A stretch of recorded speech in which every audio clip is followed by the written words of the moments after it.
Hello, everyone, and welcome to session 128 of Pokerole, where we have entered into a new dungeon that doesn't happen all that often. We have a lot of social stuff, so entering into dungeons is pretty exciting, in my opinion, because we get there like a bit of a treat. Hopefully, we'll see more of them in the future. It depends on how the game goes, but we'll see. And of course, we have everyone here as usual. Hydra, Karserus, Kyrio, Tubby, and myself all ready to go.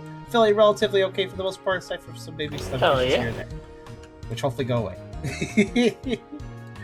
But anyways, I'm just going to get us started. So before we fully begin, if you like the video, thank my link, do think about giving a like. If you haven't subscribed yet, you can think about doing that as well. But if you really want to help out, think about coming over to Twitch. We're trying to reach partner, but of course need more viewers to do that. So if you want to come by, whether lurker or talk, think about doing so. It does help out immensely, and honestly, we'd love to have you. I like to say hi to new people when they show up, so come on by. We also have a pretty cool Discord community, as well as the Pokerole subcommunity. You can find off of that. Links is linked within the first Discord. I also have a pretty cool coffee link if you want to help directly monetize me, which is pretty cool of you. There's also a merch store if you want to buy some cool stuff. And of course, we also have the Poke Pioneers Wiki. Yes, I did update the link. Thank you. I finally remembered. At Mirhees now, because fandom sucks. So we're working on the Mirhees page. It's still getting updated, spruced up a bit, but I think have we moved all the information over at this point? Yeah, should be.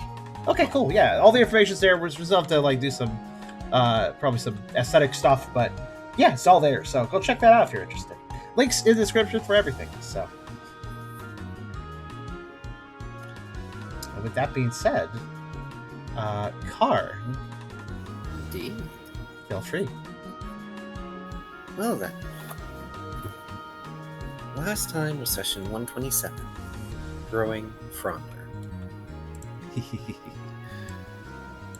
As Tucker hurries to their room, Brooke arrives at the base and approaches Squirtle at the reception desk to ask how they're feeling.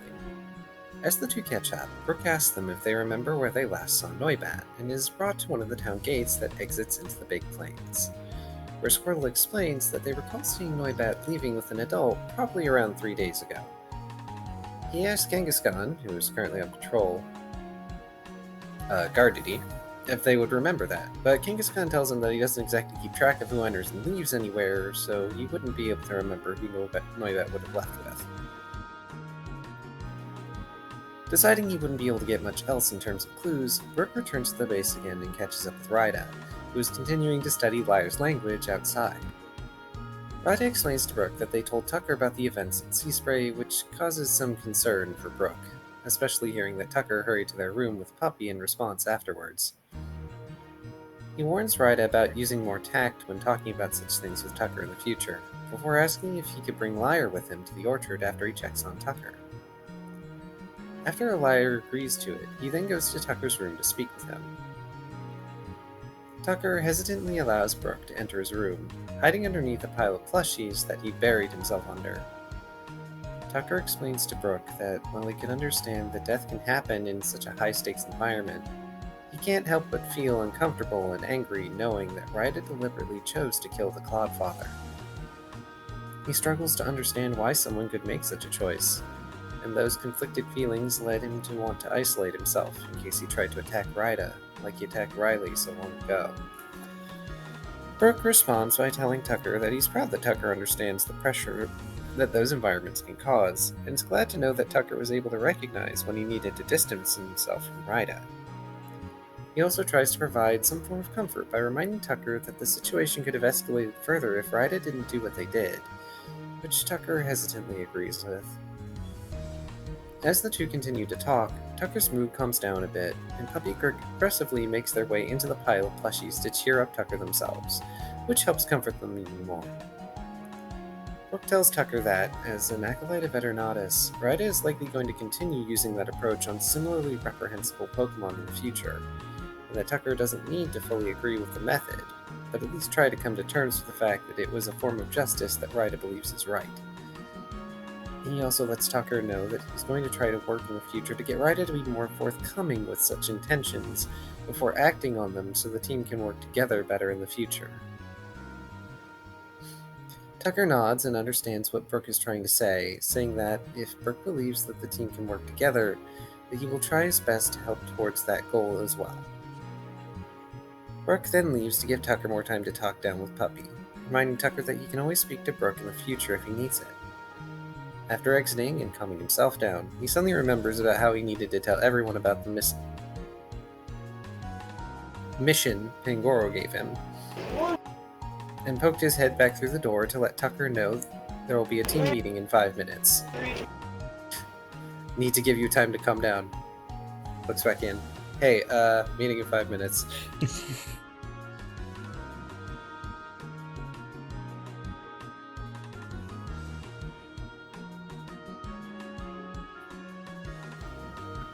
Brooke lets Ralph and Ryder know about the meeting, and they all gather around the base table.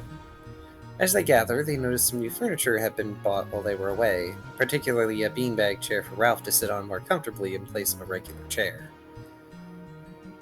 Once everyone had gathered, Brooke lets the team know about how Noibat has gone missing, and how Squirrel testified that he saw Noibat leaving with someone a few days ago. Then he lets the team know about how they absolutely should not antagonize any Chattots around Savantown, before immediately alerting Ralph and Tucker had already spoken with them. Lastly, he also updates them on the Lurantis situation, telling them about the outcome of the interrogation, and how Pangoro has asked Team Cheer to check their nest for clues before leaving with V. Ralph then lets the team know about how Mawile will be joining them on the trip, as he doesn't want Mawile to miss getting to check out the ruins again. After all of the information is shared, Brooke then recalls that it is almost time for Lyre to be handed over to Eternatus for a while, as per their agreement, which everyone is less than pleased to do. To lighten the mood, Tucker then shows off the aberrant stone that he gotten from the market, which intrigues all in attendance. Rita also shows off the concoction they've made from the Dragon Eater parts, which is equally intriguing to everyone, just in a different way. Brooke brings the meeting to a close and explains that they will be going to the orchard with Lyre before collecting the Lurantis for their mission. Brooke takes Lyre to the orchard to ask them to help the plants in the orchard grow, explaining that the orchard is meant to help supply Savan and nearby settlements with food. Lyre agrees to help and begins to sing, which causes the plants in the orchard to grow stronger and bear more fruit.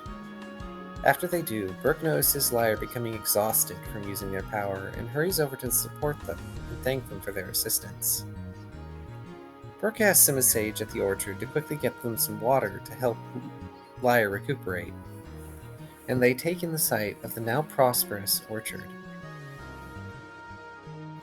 Lyre tells Brooke that they were more than happy to overexert themselves like this, as being able to pay back Team Cheer for their kindness they've shown them before they must return to Eternatus was only going to make the time with Eternatus easier to deal with. Brooke takes Lyre back to the base to let them rest and recuperate, recognizing that they would be in no condition to join them on the expedition. Meanwhile, Rita approaches Tucker following the meeting to apologize for the lack of tact earlier when explaining what happened in Sea Spray. Tucker thanks them for the apology and expresses that, as long as Rita is earnestly acting in the best interests of the team, then Tucker will try his best to get along with Rita and understand them better, as long as they make sure to get Brooke's approval before taking matters to such an extreme next time. Following the apology, Tucker leaves the base to find Kafagrigus and pry V away from them to let V know that there will be a delay before they can exit. V playfully complains about having to spend more time in Team Cheer's base before cheekily leaving in the direction of the base, to which Tucker playfully rolls his eyes. The party all regroups at one of the gates as night falls, and see Lurantis, who begins to lead them to their nest. As they travel, Tucker and Ralph recognize that the path they were traveling was the pathway to the Sunlit Crevasse, where they had escorted Lilligant during their first days in Savantown to help gather materials. Lurantis directs them towards the cavern and, as the area darkens, Brooke takes out their magic lantern from Sea Spray to help light the way. As they travel, Brooke, Ralph, and Tucker recall their past adventure in the area, even spotting a familiar cliff face where Tucker had to be lowered down using rope. As they delve further into the caverns, Lurantis notifies the team they will be entering a mystery dungeon separate from the Sunlit Crevasse. the sun petal deep. Fortunately, however, Lorantis says that the structure of the dungeon doesn't seem to have shifted since they were last here, and they should still be able to guide the team to stop them from getting lost. Navigation starts with Lorantis guiding them down a ledge towards a fork in the road. They travel down the rightmost path, and then spot a large rock with vines and glowing flowers covering it, which seems to obstruct most of the pathway ahead.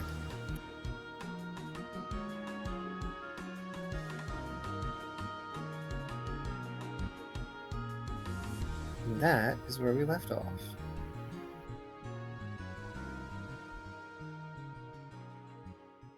Nice. Yeah. I got an immediate question for Rita. Or rather, For Hydra. Rita? For Hydra, rather. I noticed you're bringing the sludge along, but I'm curious. I noticed it says Old Cauldron / 7 balls of sludge. I'm just wondering, is Rita lugging the whole thing? And I don't know how big the cauldron is. So I didn't necessarily get a separate card, so I just marked them together. That makes sense. Because technically it was already bottled, hence why I put the slash. Yeah. So it's an old cauldron's worth. I doubt I have the actual thing with me. Okay, just I figured it was worth. implied that, like, oh, you just had those on the same card, but technically you're bringing, if anything, you're bringing the sludge, but not the cauldron, probably. Yeah. Yeah. Just figured I'd verify that information. I mean, we didn't really decide what the purple chunky sludge did, aside from being terribly poisonous, so It has an it's offensive fine. use. It has obviously an offensive use, then. Of some sort. Of course, it's hard to tell if it's like going to be like an instant poison effect, or if it's going to be something that takes time to affect something. But it's strong, so I imagine it's... actually, if anything, you could create like a repel of it, probably.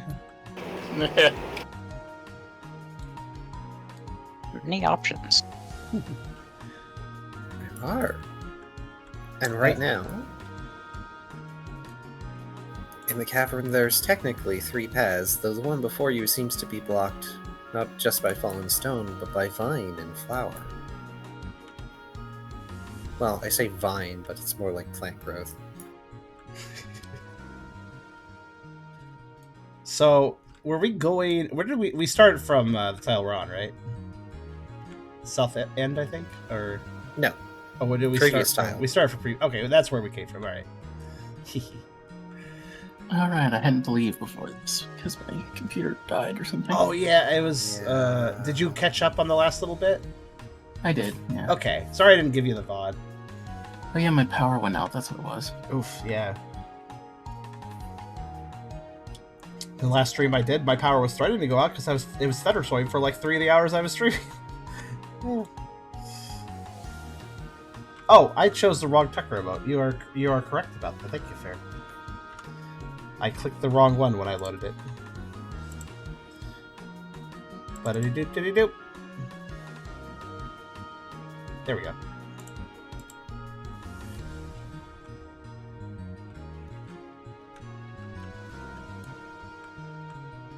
I guess I'll ask, is Lorantis still leading us, or is it kind of our job to figure out where to go at this point? Y'all are in dungeon exploration mode, so Okay. you guys choose where to go. Alright, once you're in a dungeon with a Pokemon you're escorting, they always go in the back, and you gotta lead them, so.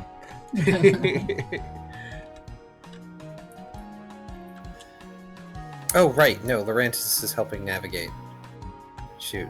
That's what I was kind of asking. I have I mean- to do the navigating. To be fair, well, yeah, it's fair. I mean, he might, you can still defer to us if there's, like, multiple paths, though.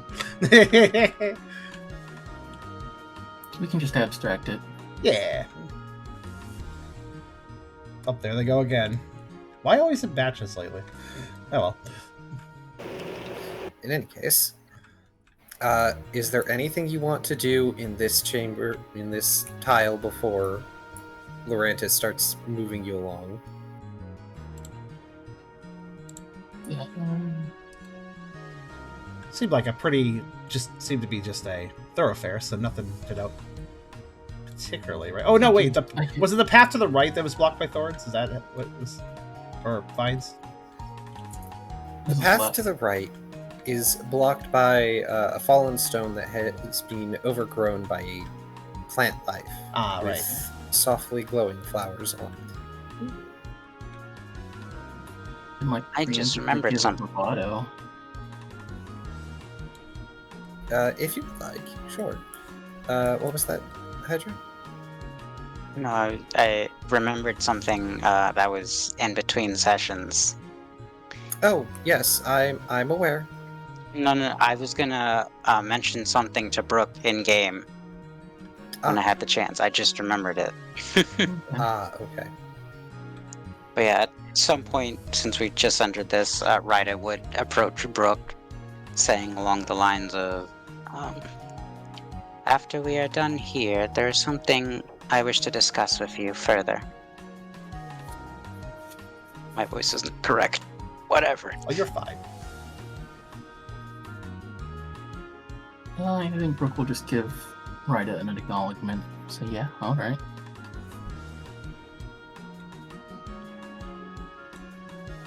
That's all. It's almost like I have lined up a series of things for you all to do. And when you two were talking over here, I actually didn't catch what Kyrio said. He just said, yeah, okay. Oh, no, I meant when you guys were both like, oh, I have a thing to say, and then Kyrio's also saying something, I didn't catch that last bit. Oh, I'm just doing a preemptive bravado, so we have Oh, bravado. Okay. extra 2 dice Oh, yeah. whenever we need it during the dungeon. Very good, Kai. Very good call.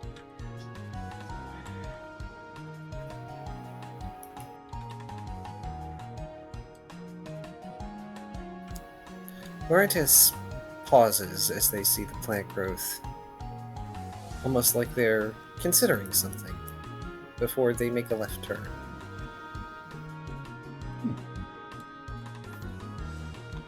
Brooke will just follow behind them. It's dark and doesn't want to lose them.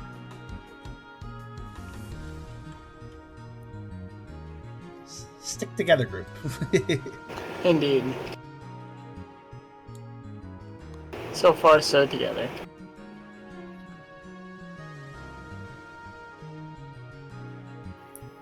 Alright, everybody gets to make insight survival alert checks. Okay. Yay, perception.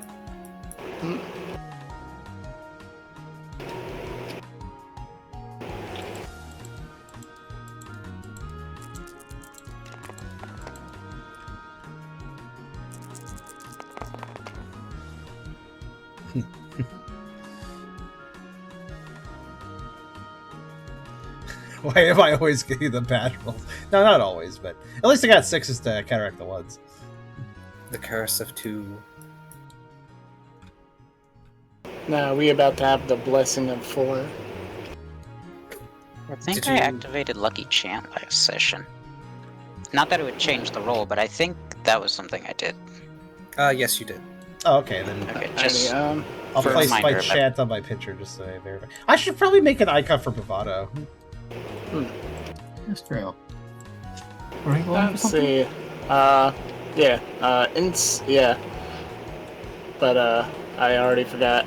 Insight survival alert. Okay, I forget that, but I wasn't super sure. No, it's okay. It's been a little while since we've done a dungeon. Yeah, it has. Okay, well that's an amazing roll. Yeah, that's why he's our leader. What was that roll, Brooke? Brooke is alert. Apparently. Oh, right, the first one was your bravado. Yeah. Oh. Can't gets rid of 1/1. So I'm 4. Lucky Chant gets rid of... one instance of the 1/1 block. Oh, yeah. In that case, I'm at 4. Oh, excellent. So Brooke is going to notice first, probably because you have the magical, creepy eye lamp out at the moment. But as Laurentis is leading you down this passage, which seems almost oppressively narrow, There's a pit that seems to have been dug in the middle of the passage. Thanks to you holding the lamp aloft, Laurentis is able to stop ahead of time.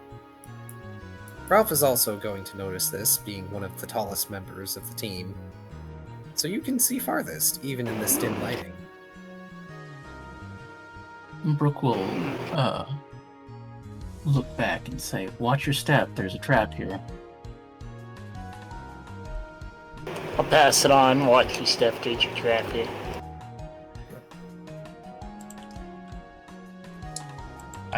Is it a covered hole or is it just hard to see?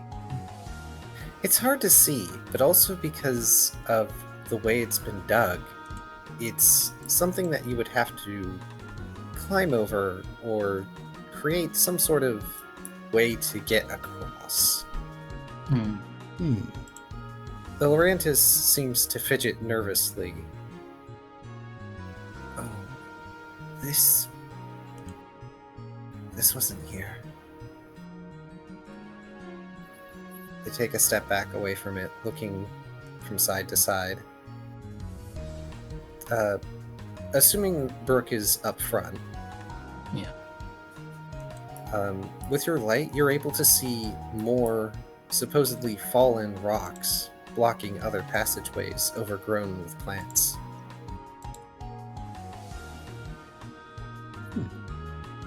Can I see how big the hole is? You can. One sec. Yeah, I was a little What's curious, the like biggest- how deep this might be. Tucker could probably take a look at it. If it's super deep, maybe he could see a bit more. That's true, you do have the dark vision. The hole looks like it would be big enough to probably fit you, but maybe not Ralph. Oh. So it's like I'm too wide to fit in the hole. Yes, you would probably get stuck though. If I'm standing upright. I could just lay on it. Though when Brooke peers down in the hole, it doesn't look like it's been lined with spikes or anything. So this is probably more a crude trap. At best, made by a wild. It's clearly made and not just a case of the ground falling away, though. Brooke will look up at Ralph and say, "If you want to play bridge, be my guest." Okie dokie. Along the bridge is falling down. Actually, no. Along the bridge is very carefully laying down. There we go. And bridging the gap. Where's London? Hey. Hey. What would it be? He's like, oh shit! I don't remember all the cities. Wait, was it Kalos Bridge is falling down? What? Okay. That's totally fine. I appreciate this solution. Sure, Chester, perhaps Chester. Yeah, maybe. Ralph laying himself down carefully to plug up the pit. I thought about just shoving with a psychic, like yeet, yeet, yeet. That's also we've defeated chasms before by the two strongest members throwing everyone. Well, now we can just walk over Ralph, which I'm going to do. Tucker might have a moment of trepidation thinking that somebody's going to try throwing him again. Luckily, that may not be the case, since your Snorlax teammate's magnanimity has provided you a bridge. Nice. I remember you reading where Kyrio wrote, and as in before being Yote across the bridge, like Yote, and you get to that before he is, and you see the word Yote. I forget who did this. Exhaled and said throne like that across. Alas.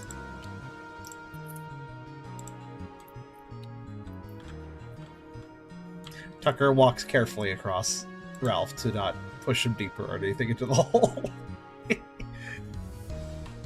Once we're all across, right away use psychic to help Ralph get up. Here we go. The Lorantis has a moment of hesitation and then lightly just sort of hops on Ralph like he's a stepping stone, then hops off Ralph on the other side. You did not Nice. feel their weight at all. Yeah, they're like a bug. Insects be light, usually, so. They're a grass type, funnily enough. Oh, they're not actually a bug type at all? No, they aren't. They just Whoa. look like one. I mean, I guess they are an orchid mantis, so it makes sense they're a grass type too. But yeah, I imagine there's a bit of a sound as Ralph is taken from the hole. There we go. Once everyone is righted and positions are resumed, Lorantis continues onward.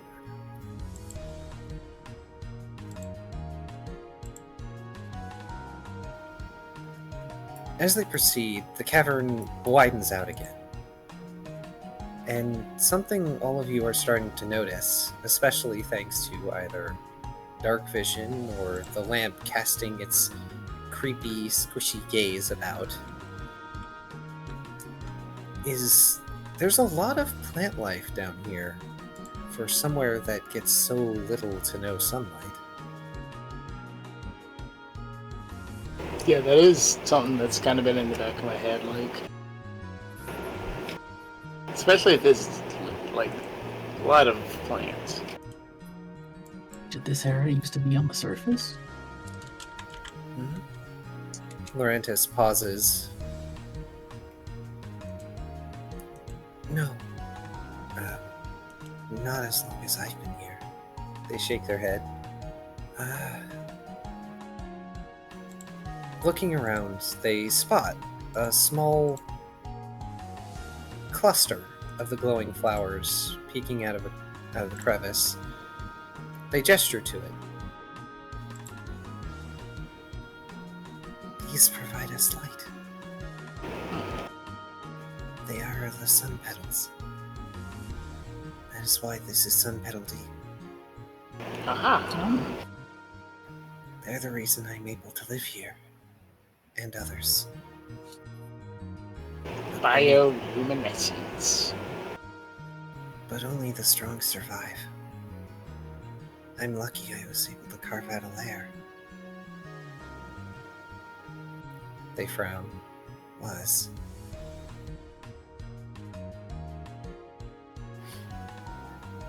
In this wider section of cavern, they step over to a ledge and pause, looking down over it. They motion for Brooke to come closer. There are dots of floral light here and there, but Brooke's lamp is a much more reliable light source. If a not-so-stealthy one. Brooke will peer over the edge. Can we see the bottom? Or is it just dark down there? Yeah, I forgot Lorantis' voice fair, so I just remembered that they were like frail, sickly sounding. It's okay. I also turned down the music just a hair. It's still certainly audible, but you should be better now. Alright.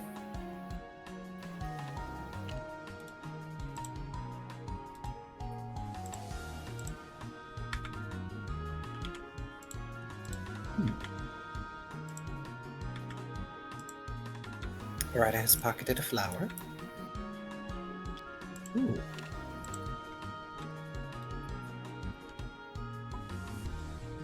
It still glows softly, even though you've plucked it, though its radiance fades slowly. Anyway, when Brooke looks over the edge with the lamp, you see that there's a number of vines and ivies that seem to have ingrained themselves into the surface of this drop. But there's something more down there that may catch your eye. A glint of obsidian black. Stone that does not belong here. That's strange.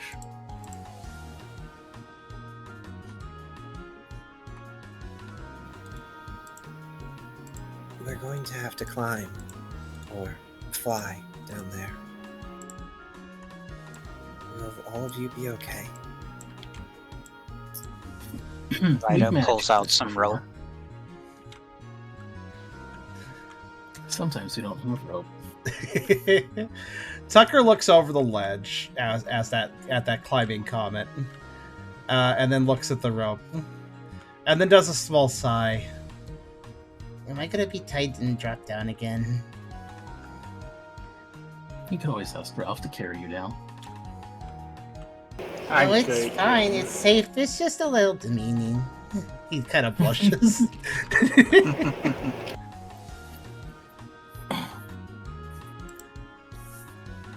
It's okay, we'll tie you to the rope and use you to go fishing for... I don't know, what would you even pull out of there? Anyway, let's get going. Tucker just gives Ralph a look. The bait usually doesn't make it out of that okay. Right, back to the drawing board.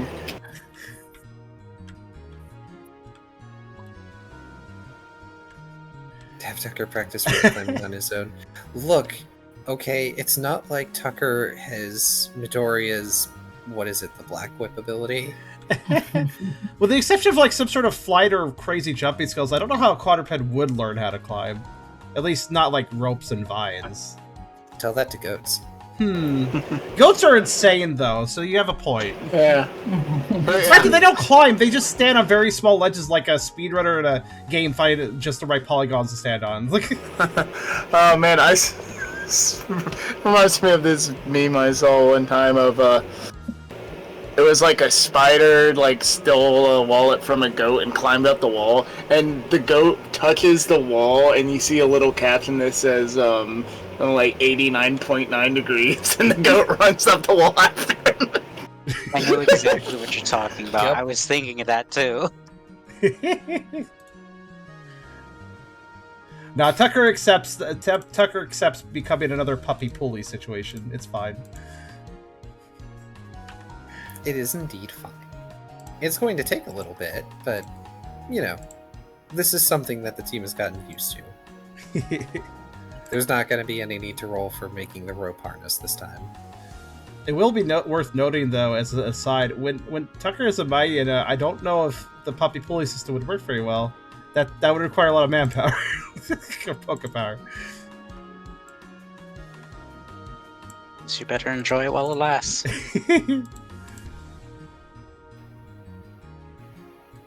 Who is helping lower Tucker? I'd do it. I would help. Yeah, I'll help as well, since I'm very strong and steady. Given Here's how a- strong Ralph is, I don't think there's even a need for a roll. Probably. Question, though, is Tucker being lowered down first and foremost? Probably smart, actually. I would think so.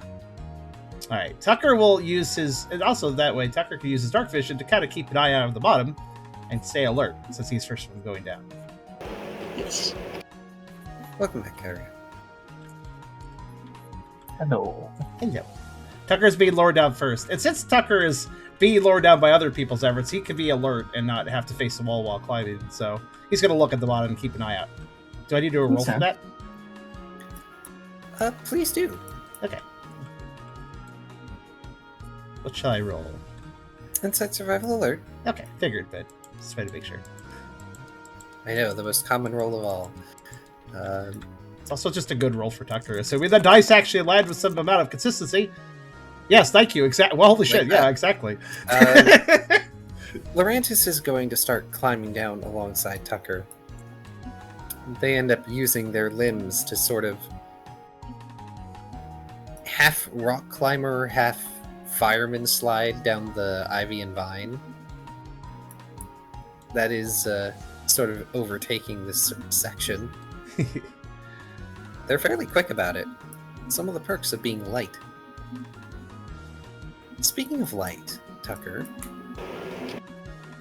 you spot something near that strange, dark stone, which is smooth in a way that tugs at your memory.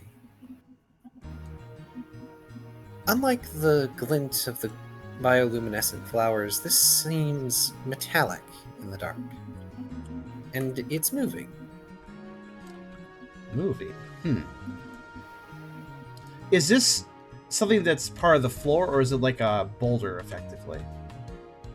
The black stone? Yeah, the stone. It looks like it came in through the rock.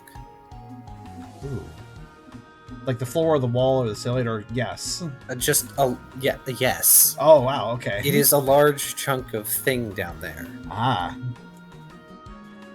Tucker will keep his eyes focused on it. Not entirely sure if that movement is a trick of the darkness of the area. He's not going to say anything to the group immediately, but he will watch it.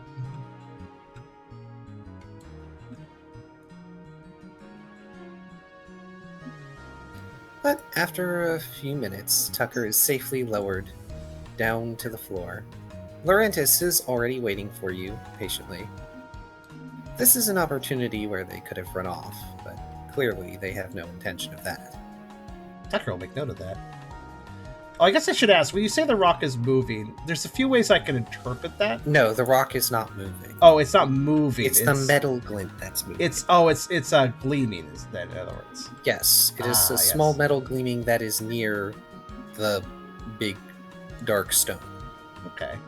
Tucker, in that case, since it isn't doing anything terribly suspicious besides its existence, Tucker will, while the rest of the group probably heads down, we'll go over and inspect it slightly closer. Not getting right up to it, but kind of just looking it over.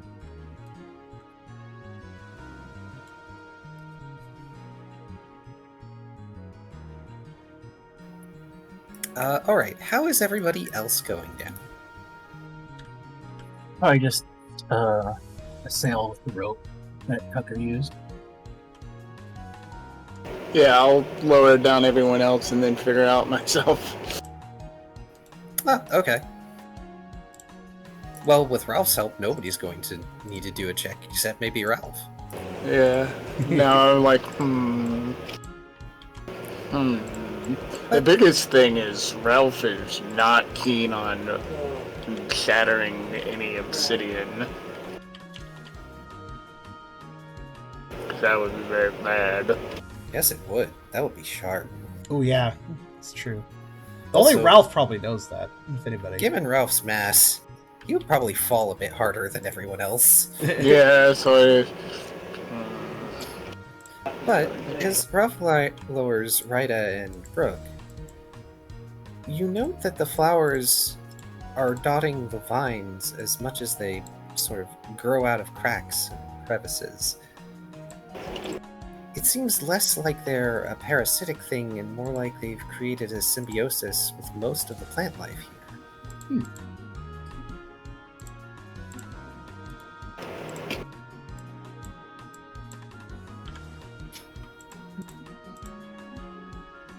Alright. What is Ralph doing before I move on to describe something else?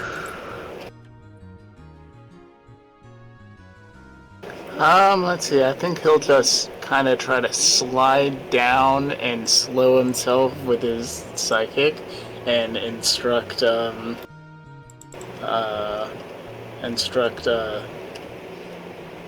Rita to do the same, like, okay, help me fall slowly. Rita You will got assist. this. Yeah, you got this, yeah. Alrighty. Both of you, feel free to use psychic. Excellent. Yeah, shouldn't be too awful hard. We're just trying to slow my descent as I slide down the side of this thing. Next week.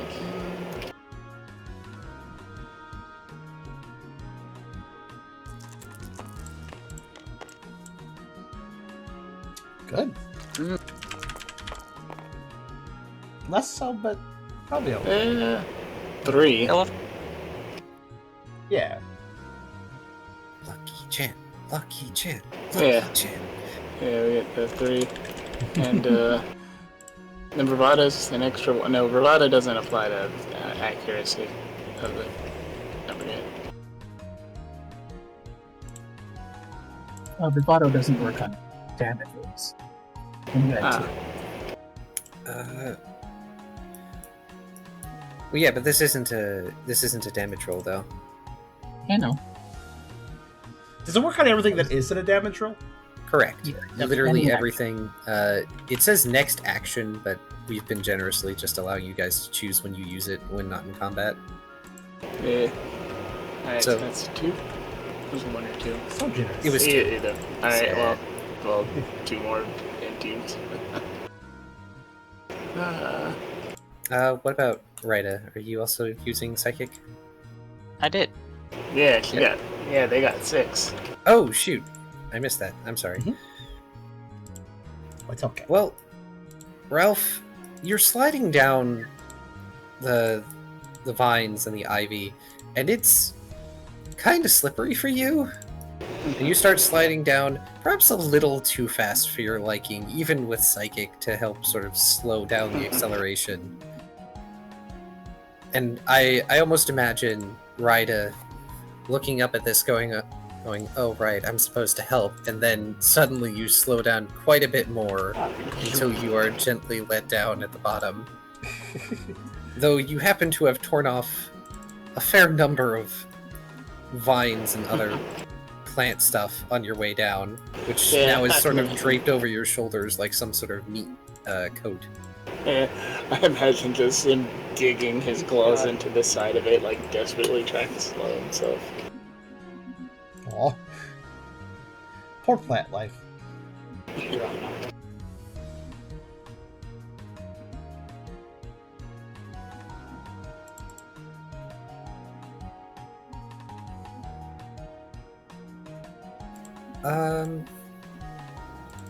How do you want to do the foraging for the sun petal flower seeds, Kyrio? I suppose I'd look first for seeds on the ground. Also take some blooms, but not so much that it would darken anything. Okay. Do you just want to do one roll for just passively picking things as you go along? Sure. Okay. Then you can either do. Let's do. Wait, do you have a debuff to your dexterity right now? I'm not wet. That is correct. You are not wet. I need to get this boy wet. Nope. Right, because I was gonna say, a dexterity survival nature sounds appropriate. Okay. That would be 6.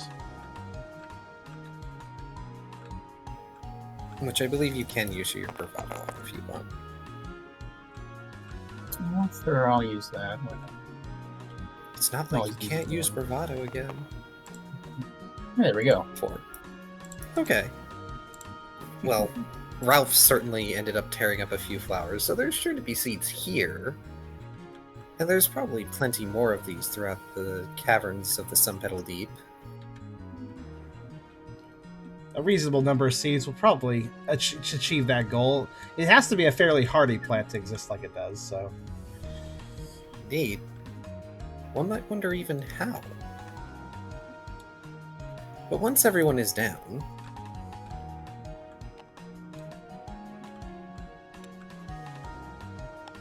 Is the obsidian, actually making up the path forward?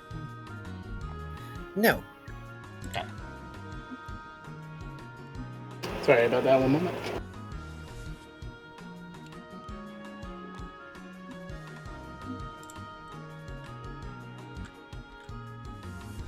I want everyone here. I'm going to describe a thing.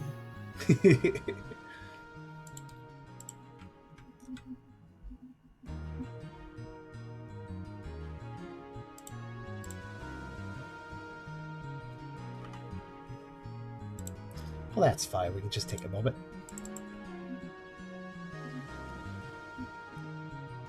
Been working on something, actually. in the background as things go. Don't worry, I've been paying attention. But I realized that we had a need, so I'm almost done with it.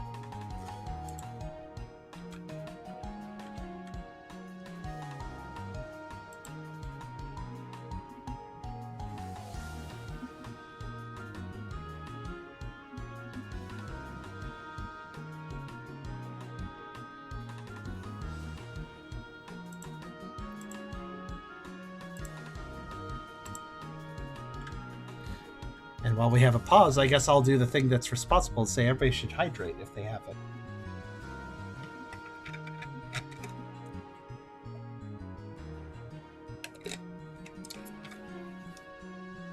Hydrate before you dehydrate.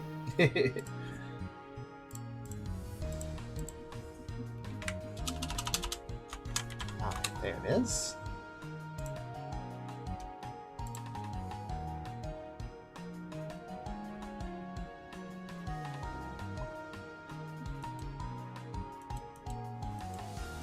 Ha! Hydra tea.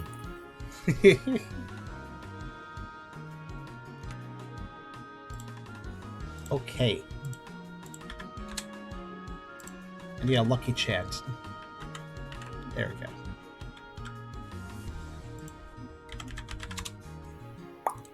Let's see how this works.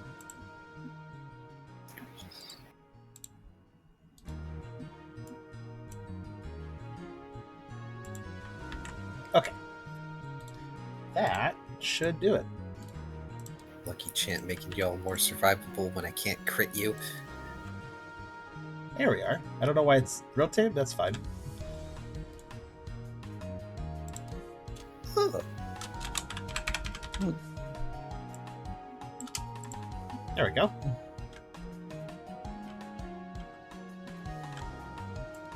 I just the size it like slightly differently. Yeah, I just put this together. That's neat. Thought you'd appreciate that. You can hold on to that since it's your ability.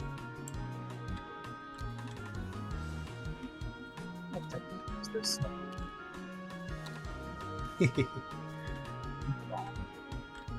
Side.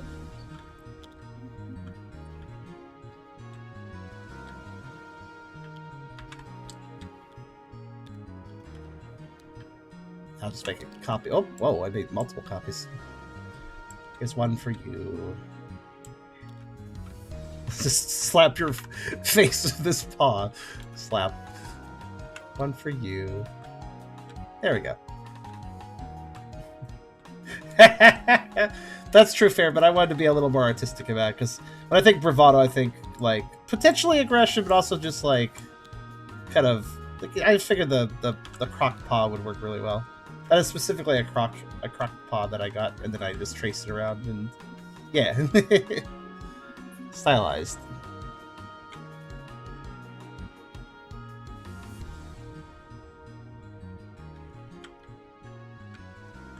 Actually, I should put a description on it. What's the description for bravado? It's kind of long, but... Actually, no, it isn't. 2 dice to all actions. Minus damage. Okay.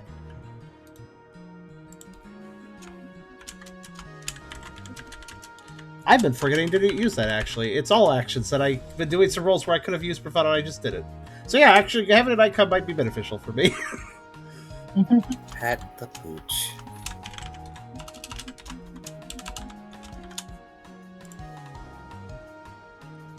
There we go. Just that little visual reminder, you know?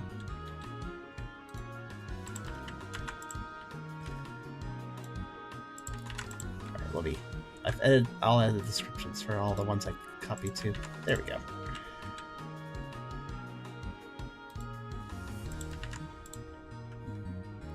Yeah, it just occurs to me, because like sometimes I do look at Lucky Chat to remember how that works. So, only makes sense.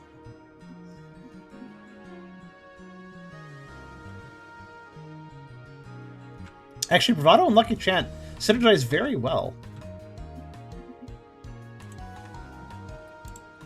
Yeah, I'd say so. Do they have the same length of lasting too? Like the amount of time they last? Essentially. Well, I don't know if Bravado ever wears off. I mean, it's one action, right? Yeah, Bravado doesn't have a duration. It's just whatever next action you decide to use it. Yeah.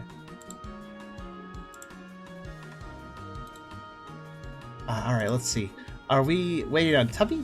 Is that it? He said he would be right back. Yeah, he did say BRB, so I didn't really think too much of the comment. Well, let's see. That's all right.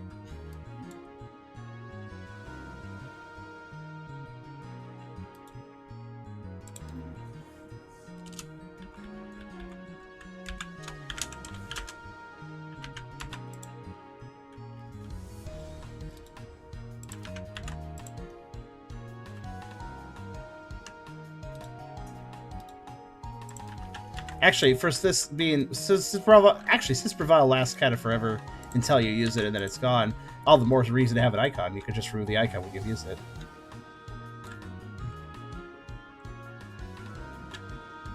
It's like a consumable. Yeah, sorry about that. Oh, I there he stepped away is. to help. Yeah, I stepped away to help my aunt right quick. No, that's fine. Welcome back. I just wanted to make sure you were here because, hey Ralph, when you got down here, a certain item in your possession began to vibrate. Oh, my star metal piece? Yes. Hmm. And now that all of you are down on ground level, quote unquote, since this is all below ground, as you move forward and get closer to this dark stone mass, I'm pretty sure it would be hard for any of you, aside from Ryda, to forget this. This is a part of the cairn. Oh.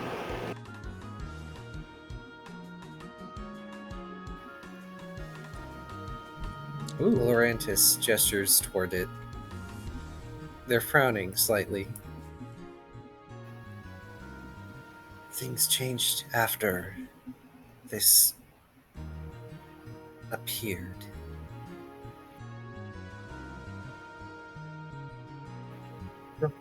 The earth shook. Paths changed.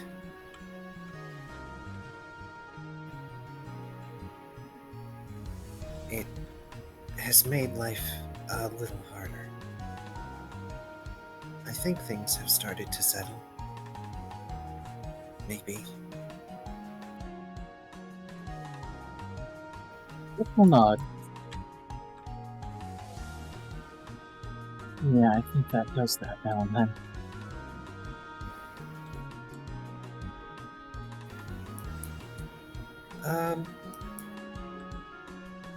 Brooke and Tucker, would you mind giving me another perception roll? Okay. And in fact, Tucker, if you want, this can be scent-based. Okay. I have a question about Bravado. Do I have to use it or can I hold it? I actually never really thought You're about not in combat, so I'll allow you to choose. that. Okay.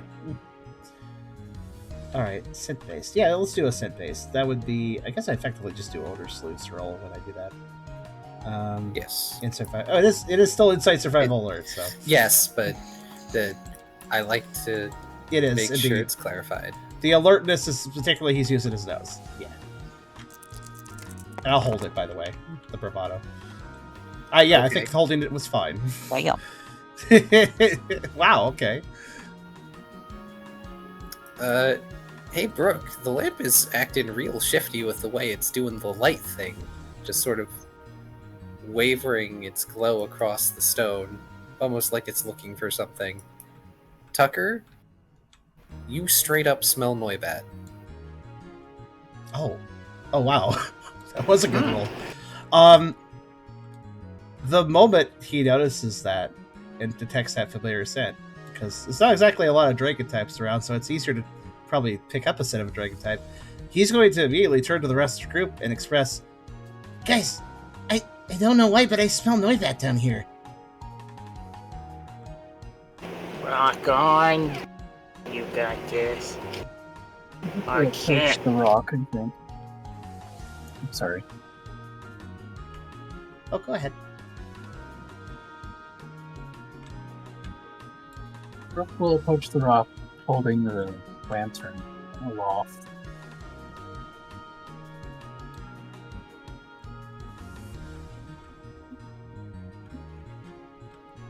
Sorry, I was looking for Noibat's model.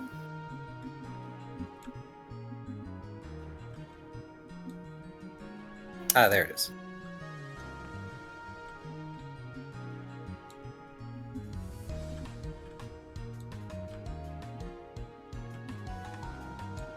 I'm going to name it so I can search it later.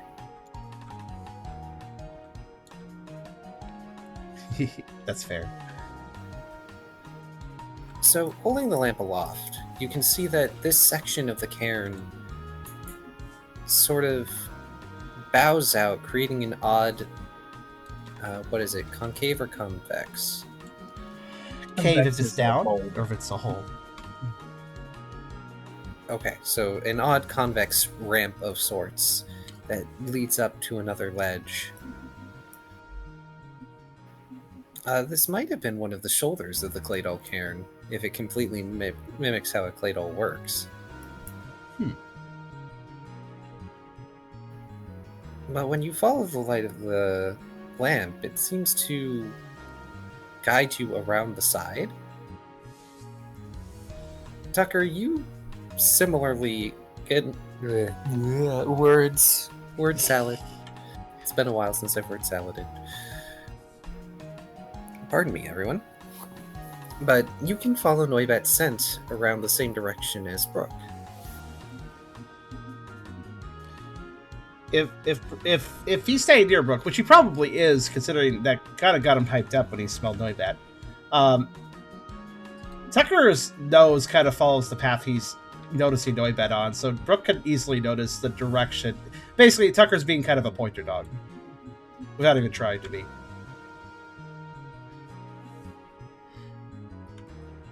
And confirm, we seem to have a hit on Noibat. Follow close, everyone. Hey, I don't mean to be disruptive, but your mic sounds a little weird today. Mine? Is it maybe you're not speaking directly into it? I think it's probably more the fan.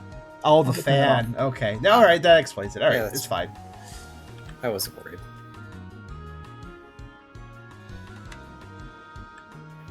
Lorantis is hesitant as they look up the quote-unquote ramp. Who?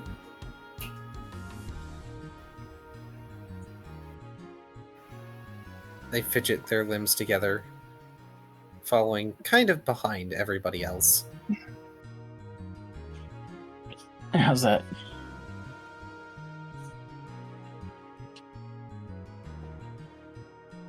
Hello? You sound yeah, very that's clear. a lot. That's a lot better. Sorry, I was muting. I was sneezing. Bless you.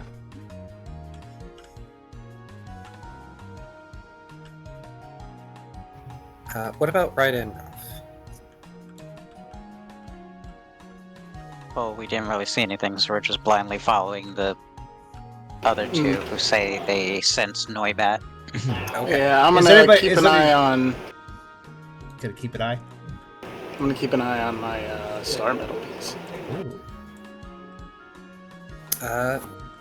So as you start to round around the ramp, Ralph, that vibration becomes stronger. And in your mind, you can hear that soft ringing sound. I wonder if it's like a telephone. I'm gonna put it to my ear. And suddenly Ralph hears banana phone. Oh, it was an elaborate troll. An outdated one. Oh no. Yeah, I might put it up to my hello, and then all of a sudden the fuzzing stops. What's going through? And then it plays really loud. It fills up the whole cave.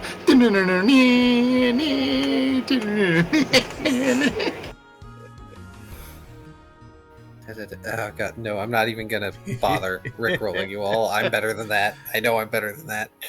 So Tucker's not going to answer Lorantis' question, just notably. Like normally he would be the one to answer a question like that, but he's like super focused right now. He's literally following his nose, and he might even go ahead of Brooke a little bit. Well, thankfully, it doesn't take you all terribly long.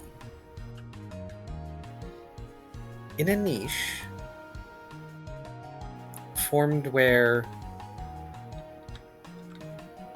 God, sorry, I'm trying to come up with the right words. In a niche right where the natural rock of the cavern meets the shoulder of the Claydol cairn is Noibat. And they're sort of huddled there, and they're munching on one of the sun petal flowers at the moment.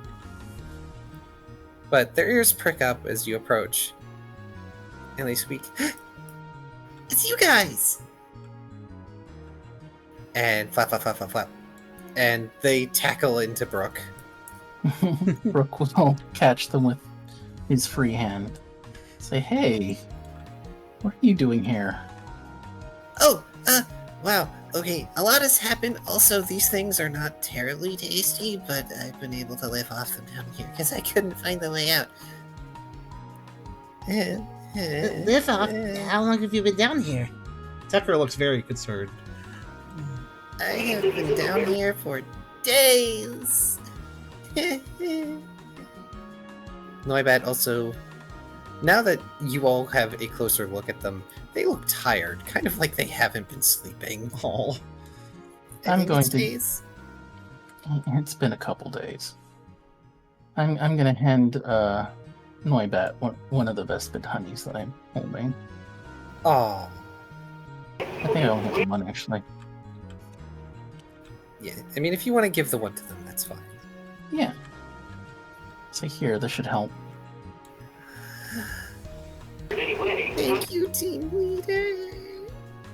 And they tearfully begin to guzzle down the honey. Around their neck is what looks to be a gleaming pendant, which is probably what was seen from above.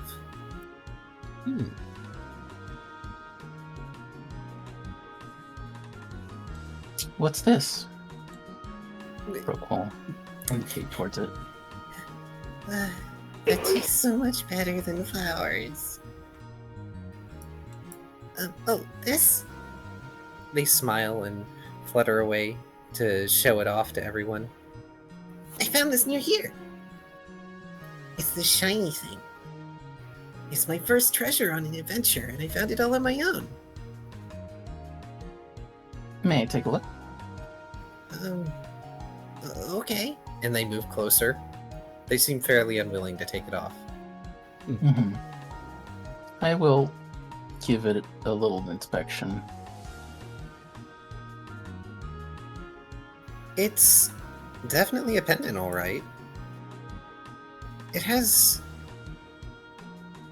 a silvery, geometric shape of sorts. Kind of like several rectangles have been placed together.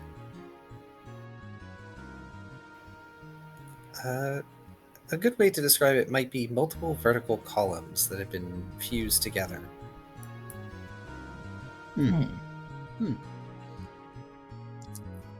If Brooke doesn't really notice anything suspicious about it, he'll just say, oh, that's really neat. Uh-huh.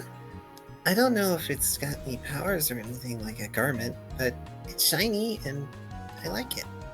We'll have to get someone who knows more about that to look at it when we get home. Wait. Why are you guys down here? Did you come looking for me? Partially. But we're also looking for whoever stole Lorantis's food. The food thief? Had their food stolen? They squint. Brooke says, yep. I suppose it makes sense. If you don't have any food, you'd have to get it somewhere. Noibat makes a face, but it's not like they can refute the logic.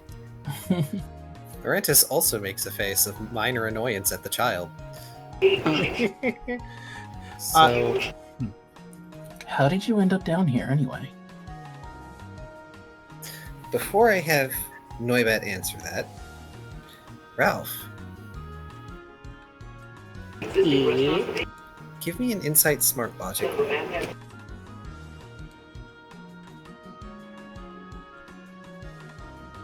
I knew it. Alright, smart, logic, and what? Insight smart logic. Insight, smart, logic. You know, I don't even blame you for mishearing that, given that TV.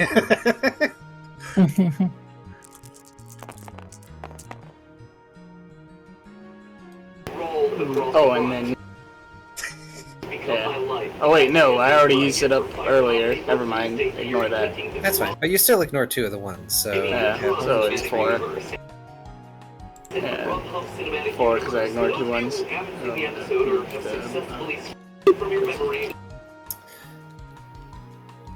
It's very obvious for you, Ralph. This pendant that Noibat found is star metal. Just like the fragment that you have in your pocket. Or, well, your bag. I'm gonna take out the thing. Oh. And I'm gonna bring out mine and show it to him. Check this out.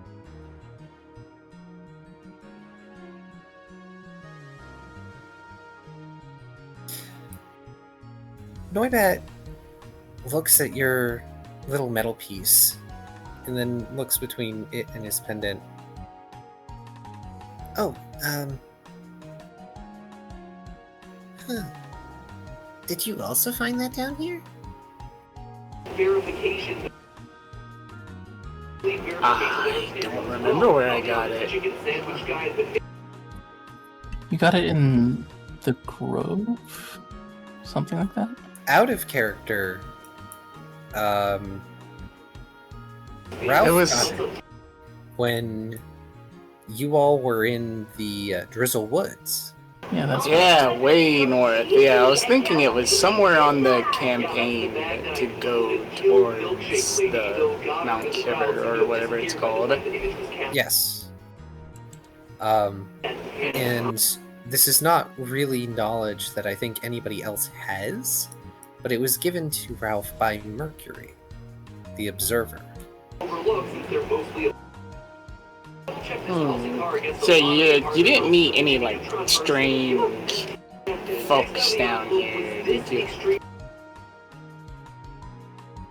We casually touched the star metal piece to his star metal piece. Oh, okay. The way you said that is.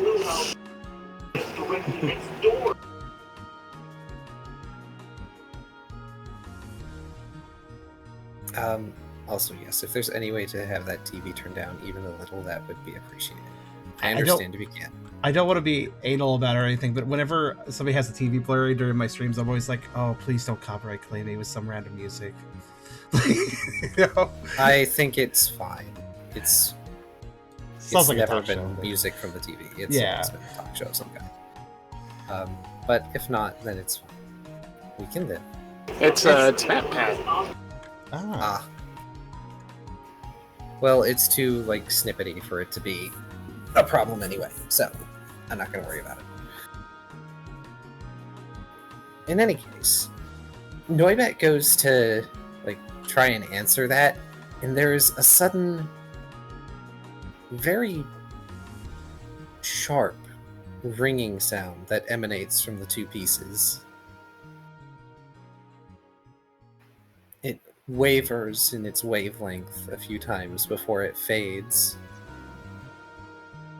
The Lorantis has seized up and is looking around. Ow, what was that? Slight experiment. Can we not do that again? That hurt my ears. As Noibat has landed to just sort of put their wings over their ears. Fair enough, fair enough.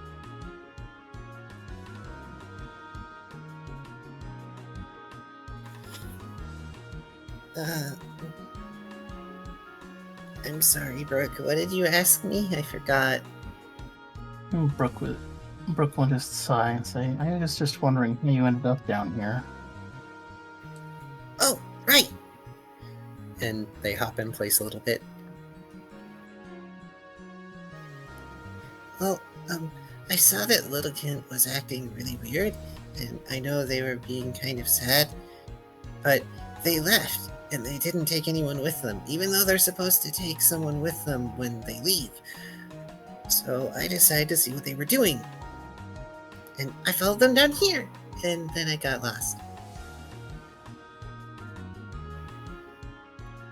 Okay, so Lilligan has been here, Brooke will mutter. I did tell you.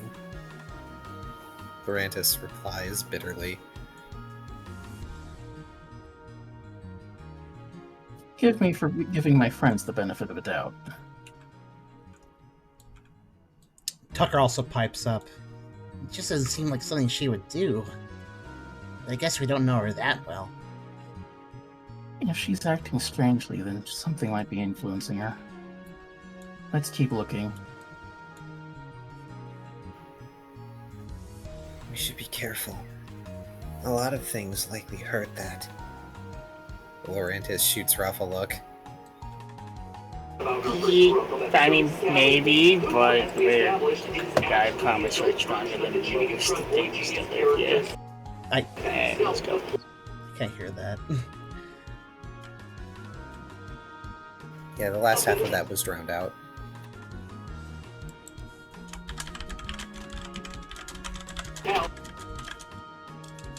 Yeah.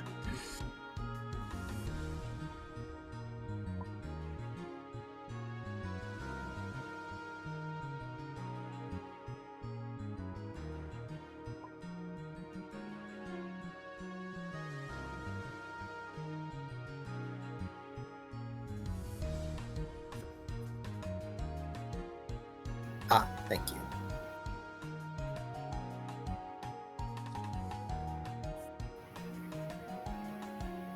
You say that, but you don't live down here.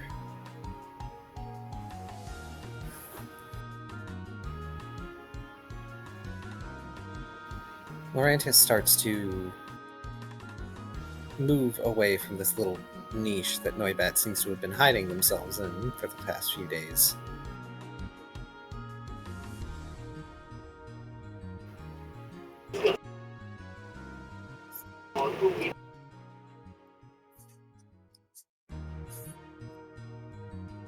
You good to come with us, Noibat?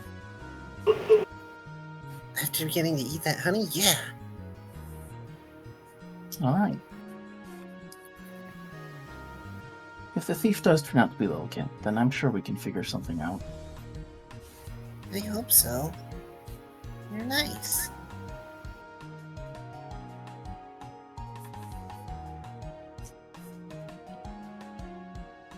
Let's get moving.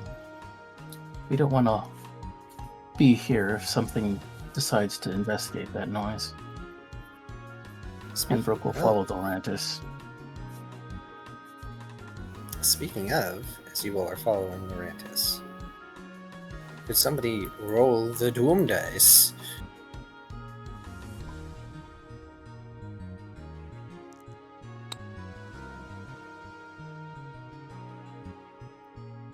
A 2, you say?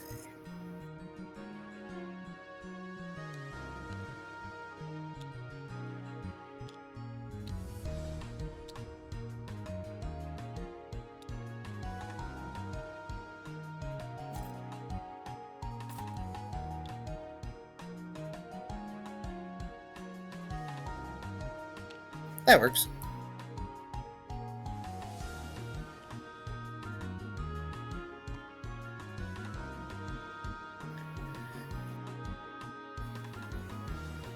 As you proceed up the ramp and into another section of the deep, you find yourselves in a series of winding, interconnected caverns. In a larger central area, there appears to be what looks like some sort of bush that has more of the glowing flowers on it.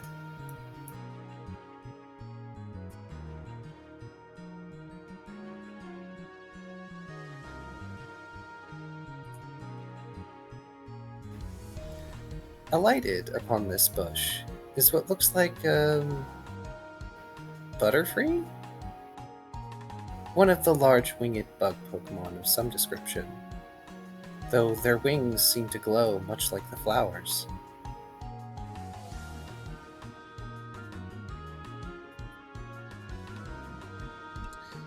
Can I trouble you with a question, Car? Yes. What was Noibat's reasoning? Just saying that they were following Lilligant, but didn't know why? Like it was going in? They followed Lilligant because Lilligant isn't supposed to leave the town, like to go on gathering and things like that without some sort of escort. That's right. That was actually a condition. For their safety more than anything else. Mm-hmm. Yeah, so it was definitely unusual, so Noibat followed. Okay, thank you. I'm sorry that I'm noise sensitive. That TV blaring allows it to kind of discombobulate my brain a bit. I'm sorry.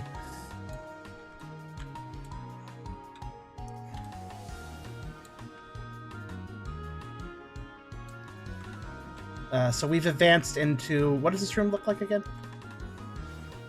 It is a series of interconnected caverns with cavern paths, with a somewhat more open central cave chamber that has a bush with glowing flowers on it, as well as what looks to be a butterfly Pokemon of some sort with similarly bioluminescent wings. So we had on the previous tile, there seemed to be some of the cairn, but we kind of just passed it by effectively. You all used what was left of the cairn as a ramp to get up to an upper ledge and reach this area. Okay. Thank you.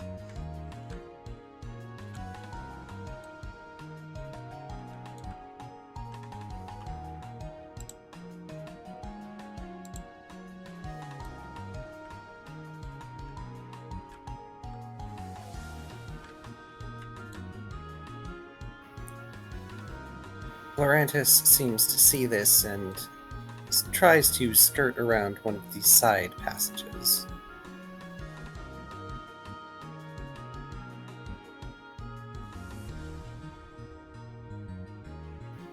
Just gonna follow them, seeing as they want to avoid conflict as well.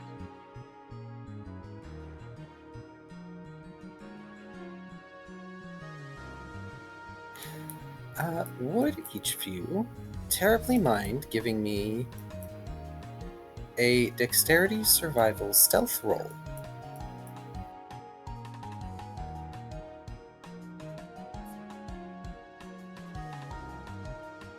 That seems reasonable. Let me do that.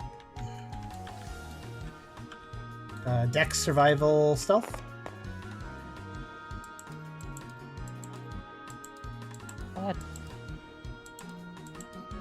This isn't gonna go good for me. Huh. Wait, what is going on? Hold on. Wait, I'm just double checking. Yeah, the last 3 rolls I did were all 7s. Nice. Except remember the last time you rolled like 5 1s in a row? All of your luck is happening right now. I get stuck on like one value or one small range, it seems. Whether it's a bad or a good one. Oh, Ralph got a good roll too. Yeah, I just realized, like, yeah, I got 777 quite legitimately.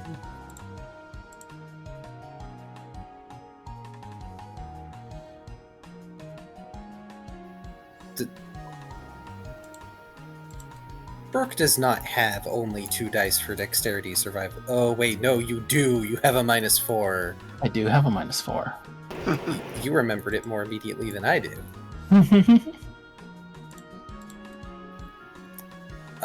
Yeah, let's see. 5, a 7, a 2, a 3. Well, so I have good news and bad news. I'll take the good news first. Good news is, most of the current venturing team is fine, and is able to follow Lorantis' lead with little to no issue. Brooke, unfortunately, is a light source. Yeah. A moving light source. Am I gonna check moths? Well, Well.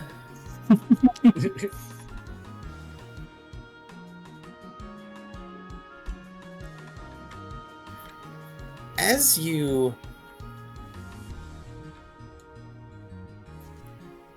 move to follow Lorantis, a cluster of foliage, this one having a particularly large glowing flower on it, moves to intercept you.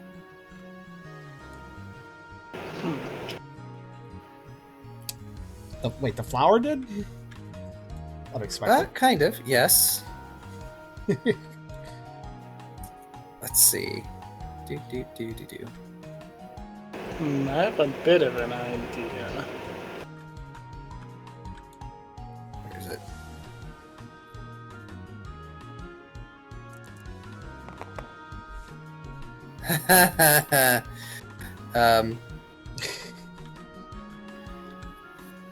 It attempts to sail Brooke with a shower of gleaming petals as it reveals itself to be a Lilligant, though it's certainly not the same one that you know.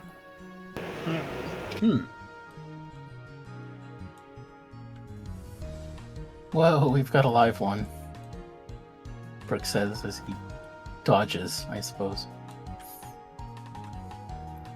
Dodges as this thing completely botches its roll. He ducks slightly. you got a cool like anime moment with like petals flying around you. That's all.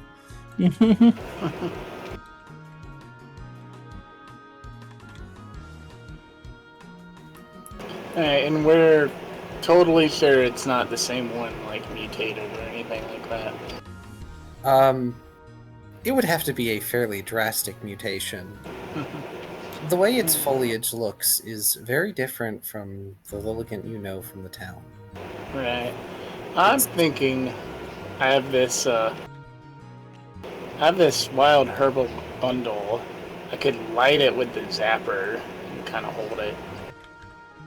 Oh, I forgot you still have the herbal bundle.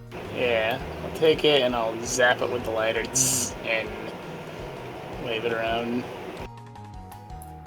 Stinking up the joint. Okay. Yeah. Gotta be mindful of how long it's lit though, since, we're underground. So when Tucker is actually going to move to Brooke's defense, but when seeing what Ralph's about to do, he actually backs off again. So, Ralph, would you mind giving me a tough contest Intimidate? Ooh, yeah.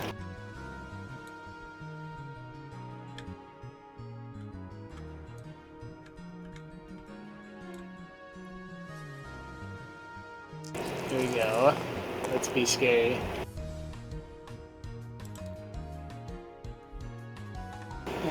Not super scary. Do you want to lucky hat that? I kind of do.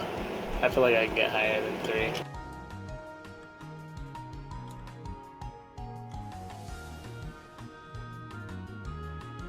Come on. I have 8 dice. Oh! No, you have 9, but apparently. Yeah. Oh, yeah, because Tough has 4. Yeah, 4, 3, 2, yeah. I am intimidating. You are, as you are shrouded in the noxious herbal mists of the bundle that you have set alight. The spark and flame itself seem enough to startle this strange, deviant Lilligant. And the herbal bundle's effects are enough to make it back away.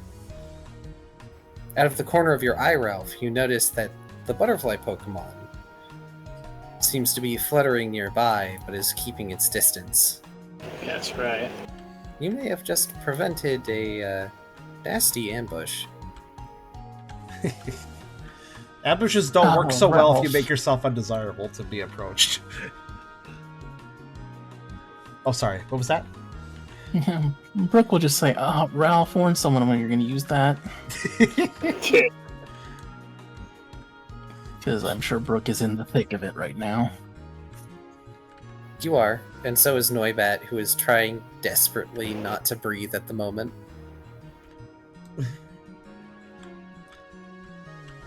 Though to be fair, most of you are strong enough that this bundle will not affect you anymore. It doesn't mean Tucker likes the smell. It's true.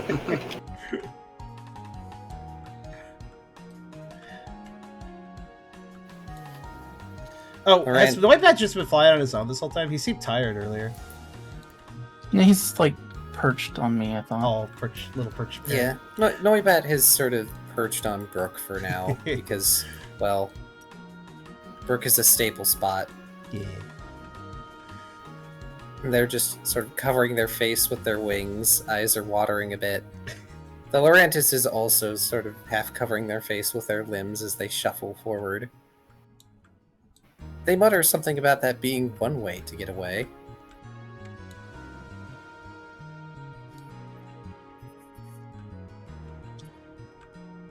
Flashy but effective.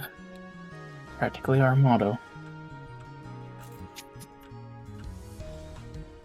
Just looking to search things. Tucker makes a little remark. I like to avoid combat. Why does it have to be so stinky? Because that's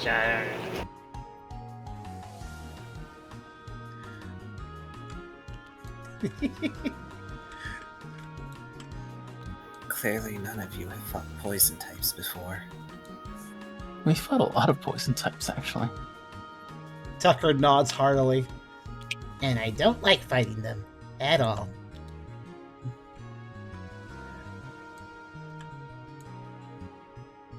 He pauses at his nose for dramatic effect.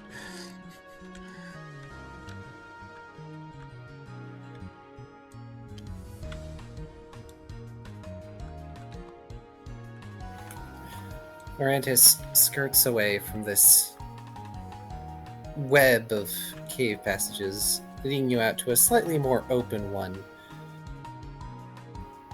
There's more bushes and foliage with the glowing flowers here. They keep close to the wall far from them, indicating one that's in the middle of the group. That's why I wasn't going through the center chamber, they say, almost half whispering.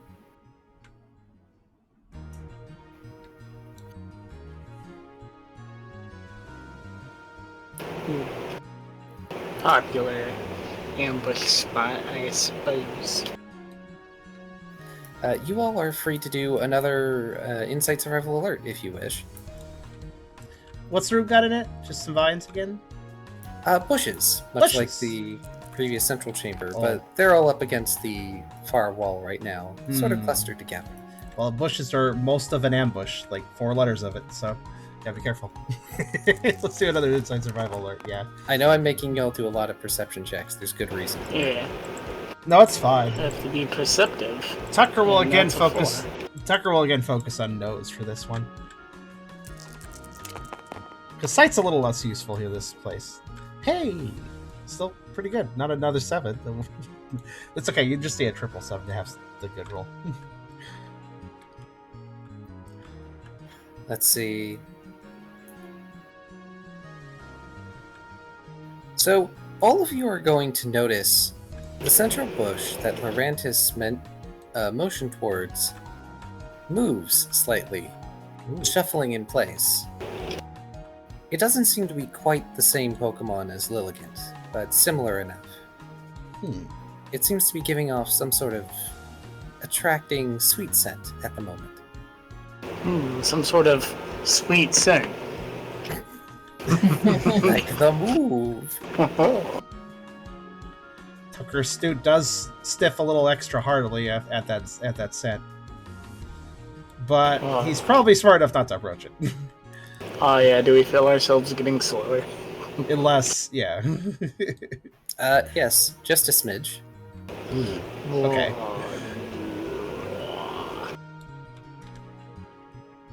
You guys ever see those signs that say slow Pokemon at play?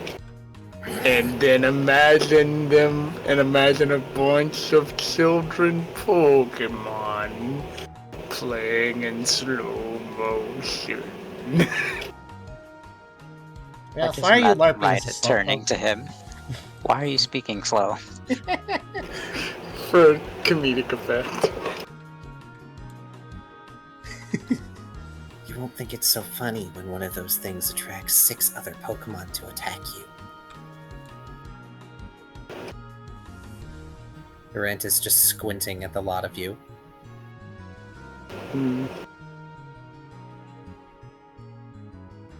It's almost like they are being very no-nonsense about this.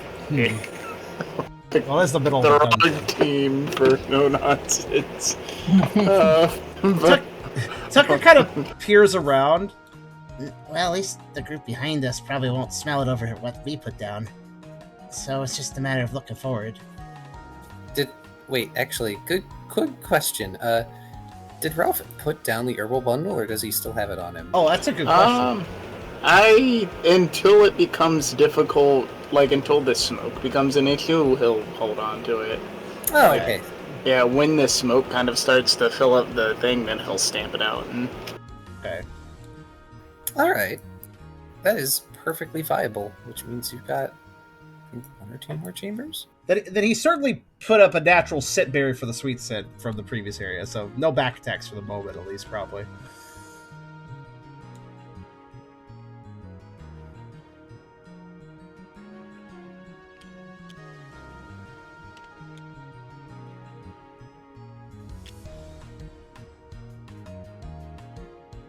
Laurentis leads you all down a curving passage that takes you around.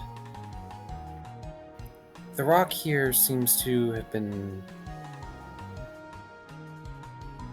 broken. They look around, and then they gesture to another portion of dark stone that seems to be jutting through the rock. This one seems to be blocking a passage. Already, there seems to be some plant growth growing over the cairn's stone. It used to be faster to go that way, they mentioned offhandedly.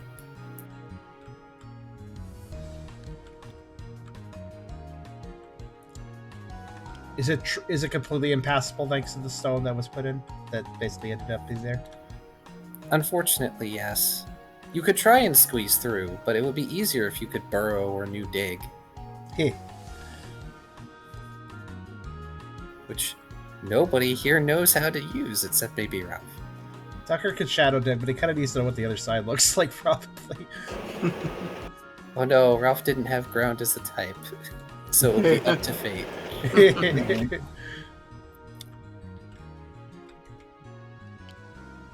Honestly, Tucker Lorry dig wouldn't be too crazy.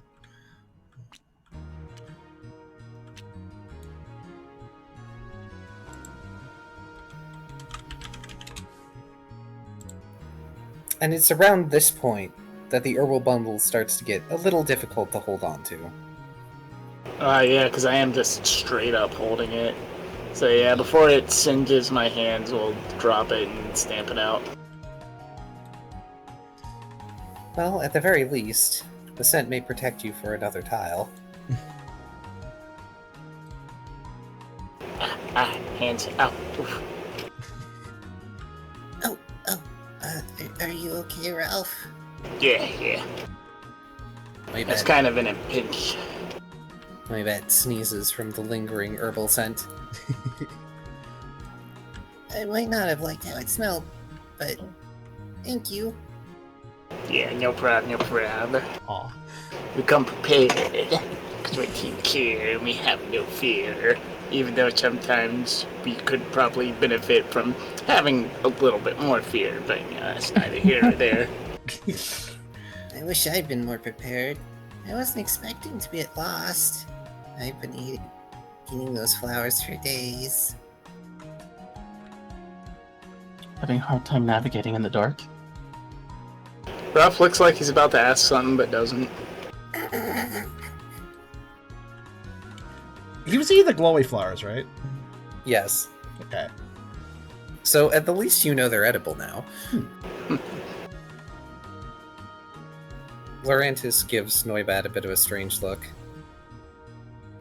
Your echolocation should make getting out of here easy. You think so? But the noises bounce all weird once you get close to the cairn stones. It's kind of like they're hollow inside, but also they aren't. Laurentis is very confused.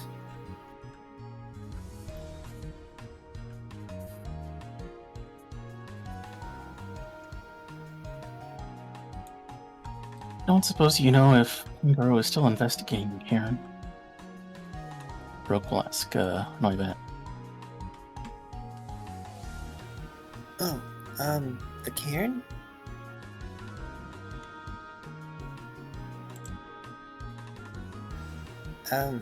I guess. I haven't been allowed to hear a lot on that. Brooke just nods. But I know it's still a thing of interest. But...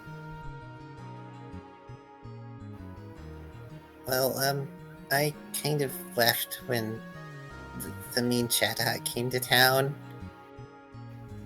On second thought, maybe it's a good thing I got lost. Yeah, I can see where being down here is better.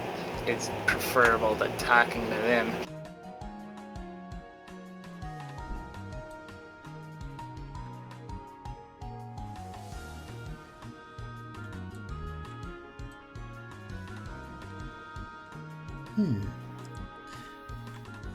Don't take this as we force anything, but I'm a little curious what Ryda's been up to.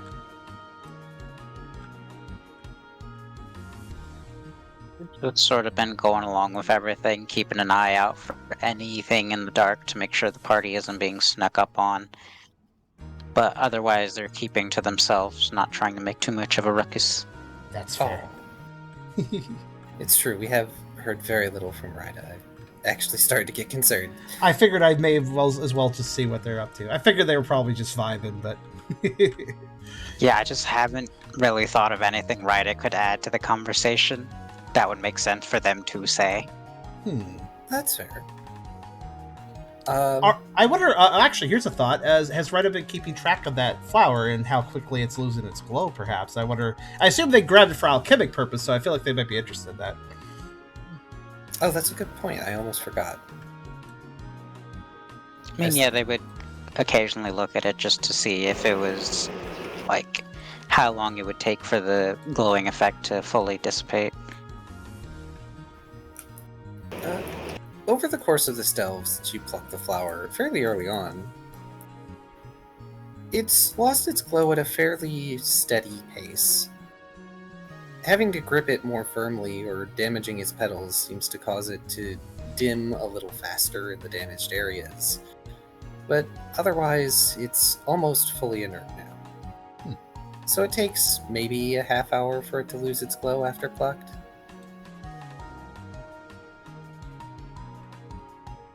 Well, once it's lost its glow, Ryda would probably, hearing Noibat talk about it being edible, try and give it a taste.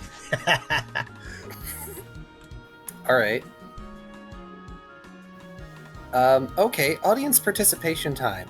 Hey, audience, what kind of taste does this have? Bioluminescent flower, so, Interesting thought. What do you think, audience? Blue? It has the taste of blue. Tastes of blue. Sour. I think that makes sense. Bioluminescent whatever's might be a little sour or tart, I feel like. Sweet or bitter? Sweet or better, actually. Sweet or even better than sweet. I would assume they mean bitter. Yeah, probably bitter. Sour bitter makes the most sense in my brain. Yeah, bitter for sure. So bitter and sour come up a fair bit here.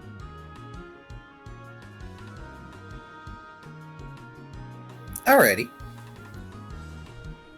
Audience participation time over. The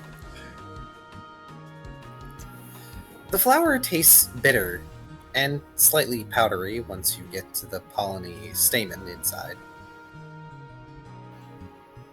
Though, thankfully, it doesn't crunch loudly or anything weird. Just a particularly bitter plant to consume.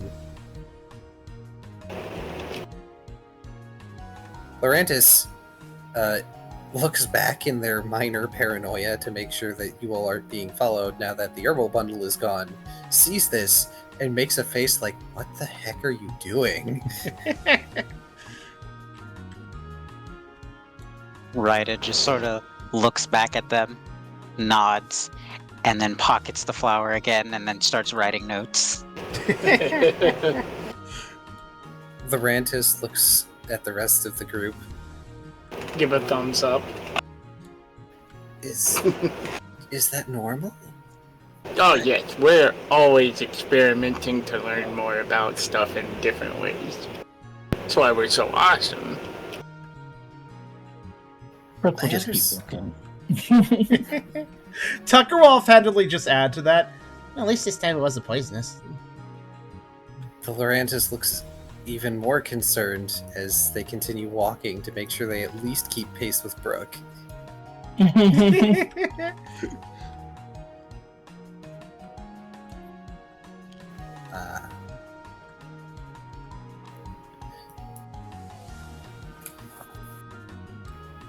You reach another larger cavern chamber, this one having several pillars of rock around the middle of it.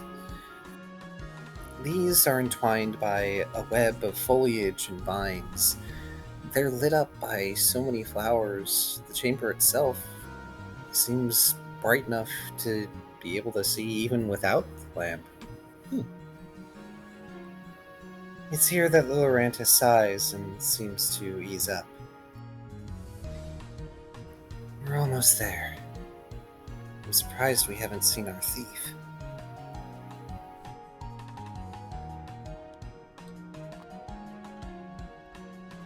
Oh, Tucker will actually make a mention on something. Oh, so that Lilligant we saw earlier looked nothing like him?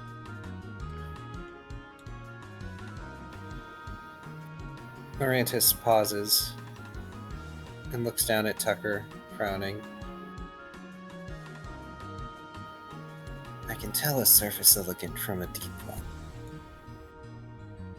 I have been living here after all.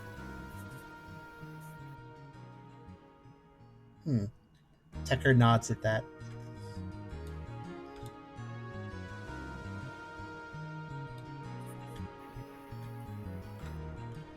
A deep one, an underground Lilligant.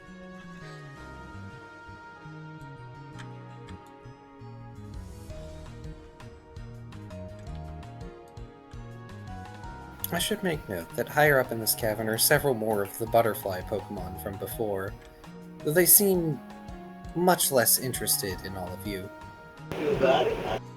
Tucker will give them a wary eye, but if they are chill, then that's fine. The way their wings flap, it almost seems like they're depositing stardust in the air. As long as that's not poison powder, that's a-okay with me.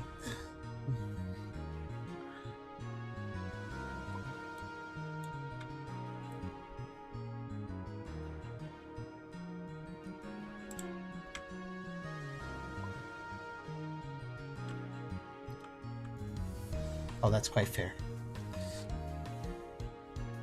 Okay. It was a question of clarification, not of competence, Brooke will say offhandedly. Hey Tucker, do you remember how Lilligant smells? Might do better than her eyes at this point. Would Tucker remember? Yeah, probably. He's already done some of his own little investigations with her possessions, so... Tucker will nod And go, yeah, I could try to focus. Let's see. he kind of looks to Laurantis to see what direction they'll be heading next before he tries to sniff a route, basically. Looking at it from map view, they'll be taking the right passage. Okay. Yeah, Tucker will very much just do another odor sleep, basically.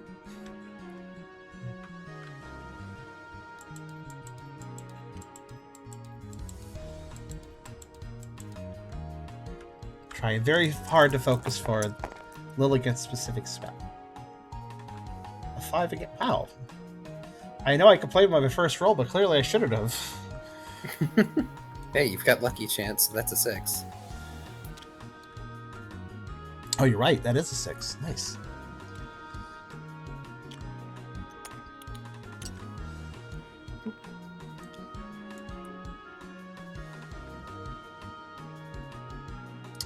I guess since they kind of know the path they're taking, and most likely that the Lurantis knows where to find the Lilligant, what Tucker's trying to find out is basically how fresh is the scent. Like, are they just around the corner? You know, something like that. You can't smell a whole lot of Lilligant, but you do catch a whiff of it under the scent of the flowers, which in and of itself is not particularly strong scent. Can Tucker define that is indeed like our Lilligant rather than just a Lilligant? It is likely your Lilligant, because you briefly did smell the other one, and it smelled different.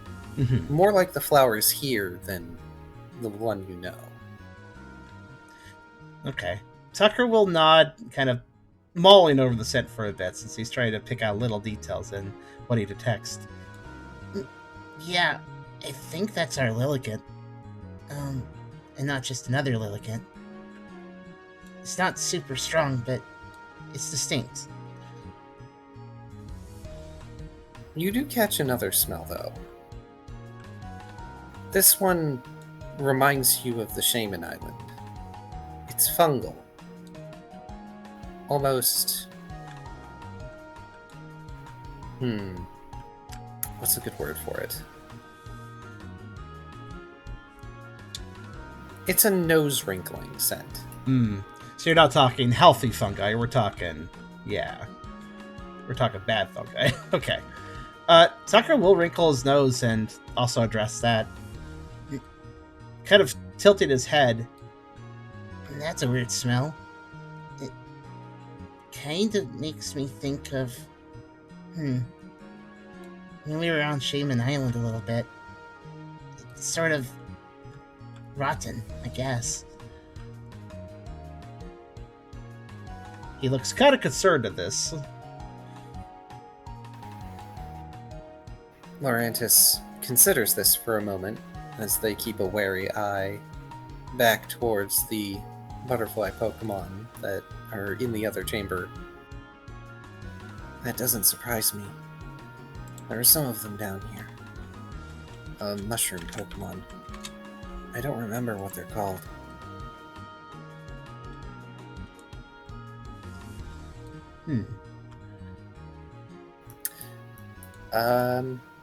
Brooke. What's up? You get to have a an Insight Smart Logic roll. Ooh. 9.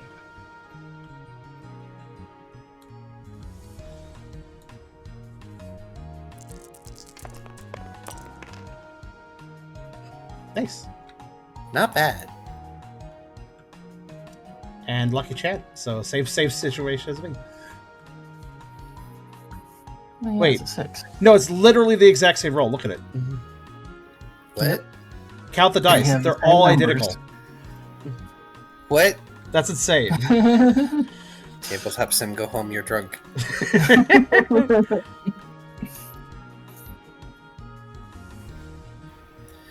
Yeah. You remember fighting a number of mushroom Pokemon in your tenure as a trainer. Most of them don't have that sort of rot smell. They can smell strongly, but usually they aren't the kind that scavenges.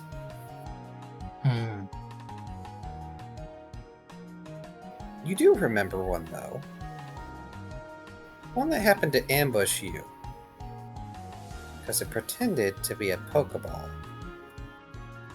Very badly at that.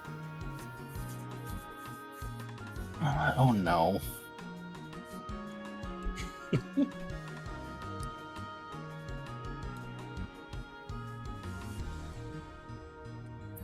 Storyteller grin. It kind of sounds like an Among Us.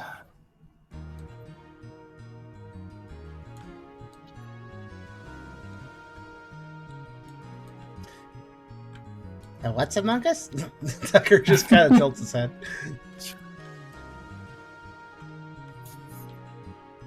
It's an Among Us. It's a mushroom that looks kind of... Well, it's red and white, usually. Red and white? The Lorantis seems a bit confused. Oh, those must be the surface kind. Down here, they're... You'll probably see. As they continue.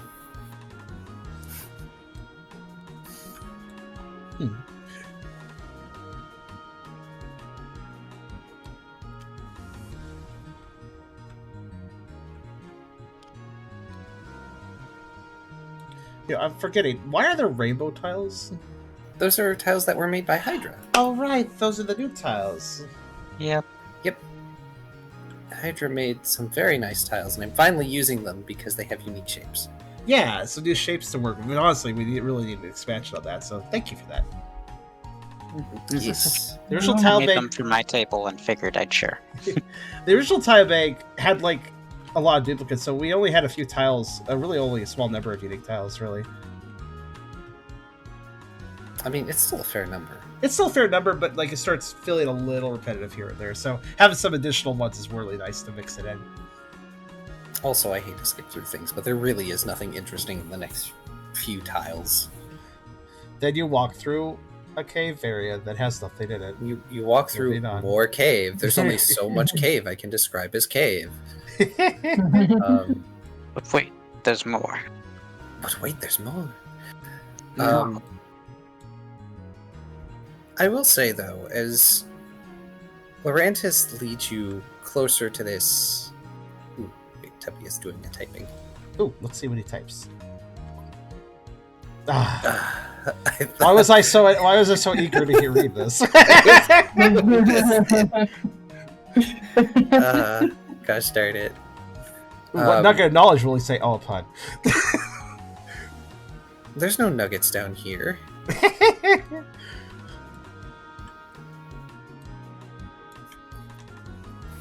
This isn't the Nugget Bridge. Oh, can I just to say one real thing fast. Tubby, thanks again for the sound adjustments. I don't know what you asked, but I appreciate that got the TV down. Thank you for that. Yes, thank you very much.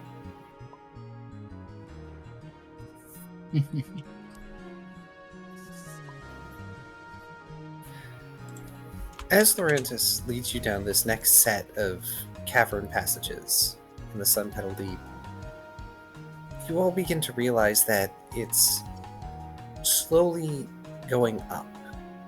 It's not much of an incline, but it's just enough for you all to start to notice. And eventually, there's a bit of a tight squeeze, especially for Ralph.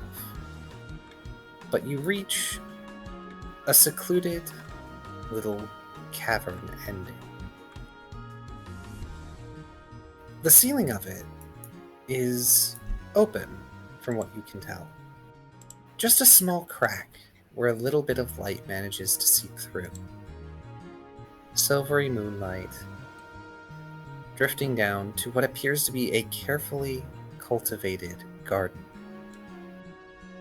It's not just the sun petal flowers that are growing here, but several others as well. Many of them have a vibrant pink or fuchsia hue to them.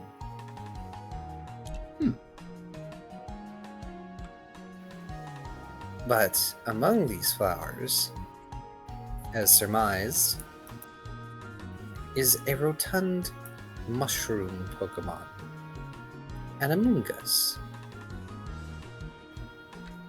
And with it, it looks like there's also several other Pokemon from the Sun Petal Deep.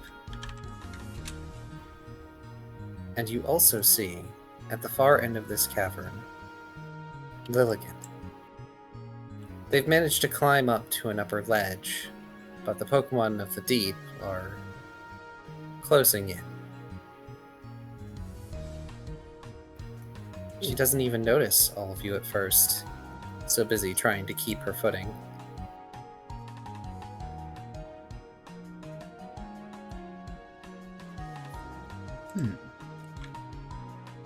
I would like to roll for physical psychic.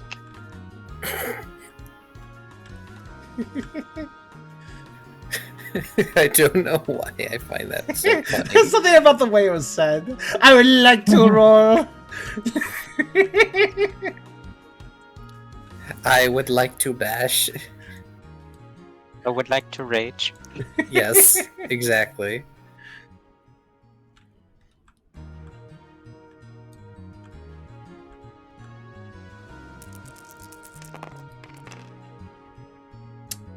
Wow, those are a lot of ones. You could lucky chat the heck out of that, though.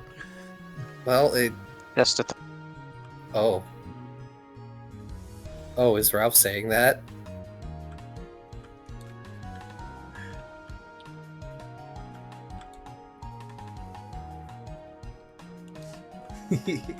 I appreciate you using text if you have a lot of noise in the background.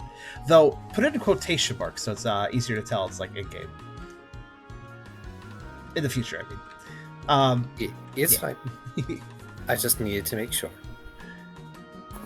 Oh boy.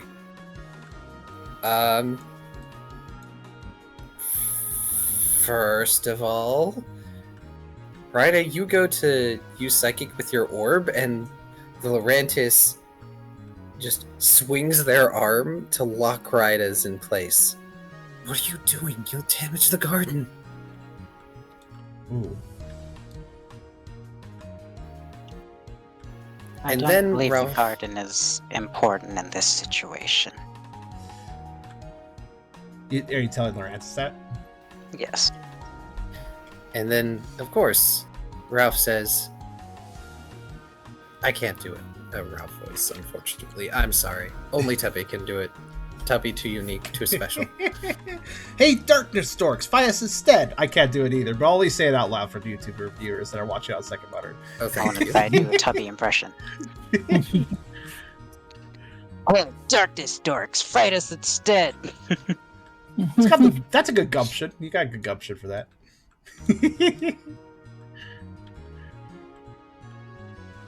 Oh boy, you certainly got their attention at least.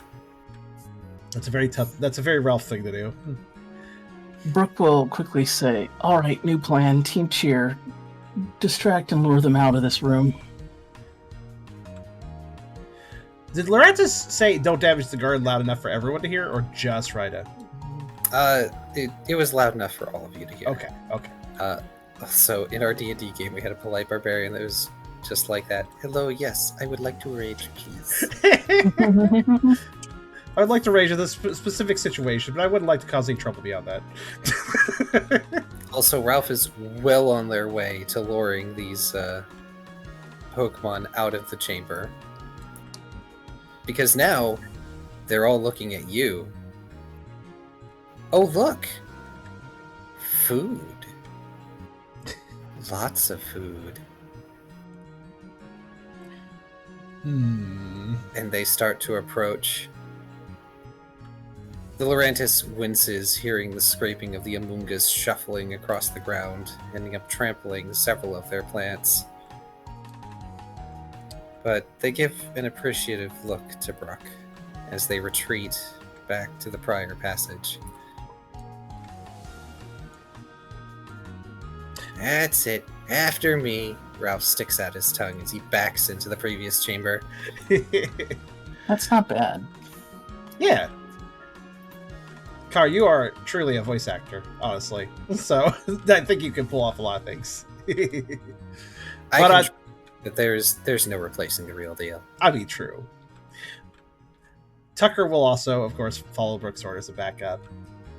I mean, it seems pretty sensible to him to not. If Lorantis doesn't want the garden damage, also luring the mushroom Pokemon away from Lilligant is also preferable. So Tucker will. So Tucker's the just going to be on bad guys guard. Yeah.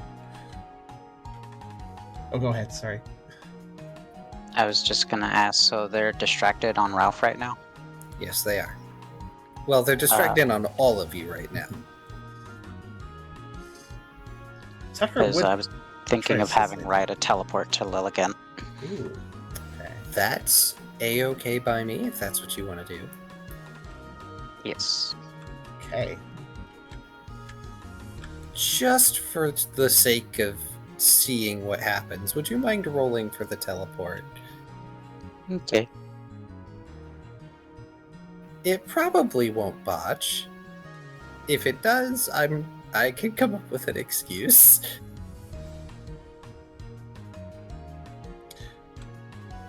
After that, I think Tucker does have a setup thing. I was like thinking, does Tucker want to set up for something since they're kind of setting up in the hallway, right? As they're prepping. So Yes. Tucker will do a thing, but I'll wait for this first, of course. Oh, that roll is great. Yep. There's no way you could botch such a short distance. What folly is my brain? But Ryda, you're able to teleport up to the ledge that Lilligant is at, which, of course, startles her. So she yelps and starts to lose her footing, flailing her arms in circles to try and keep balance. I do grab her to make sure she doesn't fall. Apologies. Who are you? I am a new member of Team Cheer. Are you injured? No. Not yet, anyway. Good. I intend to keep it that way. You do? That is what we are here for. One reason, anyway.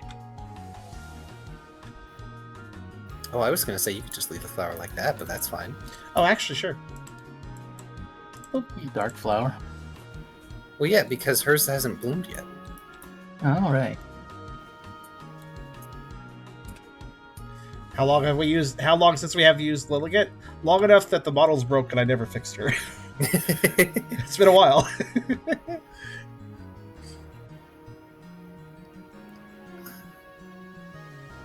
Are you here to take me back? If that is what you would like, yes.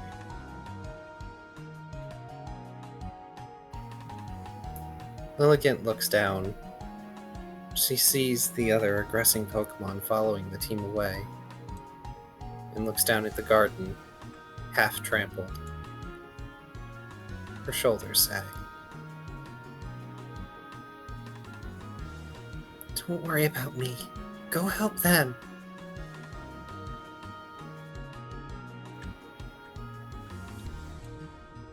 Very well. I came to ensure that you were safe before anything. I'll be okay. Even if I fall, these big leaves of mine will cushion it. And she pats, of course, the skirt-like foliage around her waist. I'd rather avoid that, so allow me to help you down at the very least. Are you going to teleport her down?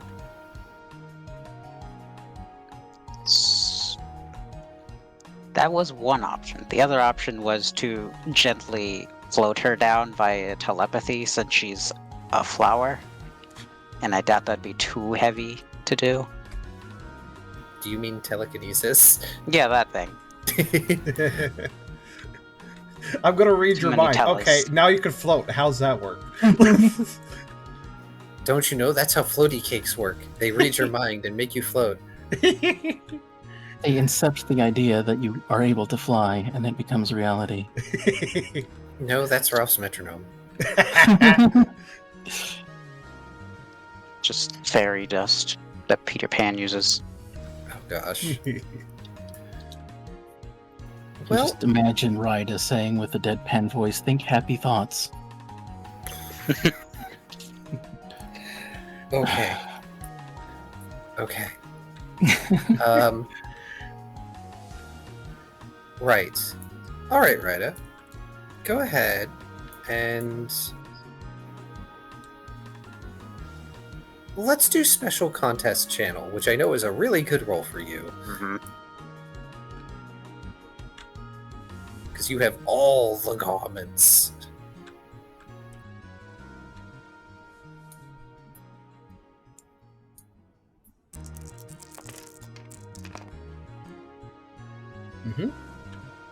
Here's a big roll.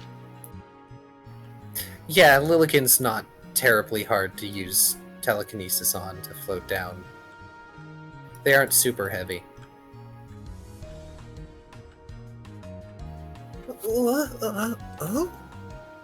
As you float down with Lilligan down to the ground, they just sort of stand in place for a few moments and blink. You should get going. I intend to. And then they will use teleport. Blip. And into combat we go. So what does a Ryda with teleport or just simply walk and pincer attack the mushrooms? They can still pincer attack. True. The walk is, I guess teleport's always cooler, even if you just want to walk somewhere. The teleport was to avoid stamping on the flowers. That actually is logical. That's true. Hey, wait, we have the ambush card, don't we? So, Ryda, I have a question. Do you want to use ambush? I did want this to be an ambush since they were already distracted, so this would be like a surprise attack. Yeah, feel free to look at Tucker's sheet. Ambush is on there. Alright, Dex Survival Stealth. I'm going to go briefly to start dinner, and then in about 10 minutes or so I'll go again so I can turn something over. Okay. But we are about to start combat. Alright, Okay. rolling for initiative. Alright, I need. Nice. Once he's back, I'll ask about combat song then, if we have one. I don't know if this is. This is just a fight, actually. I think so. Probably not. Right. Initiative rolls. 1d6 plus 9 because it's a d6 plus your. I always forget.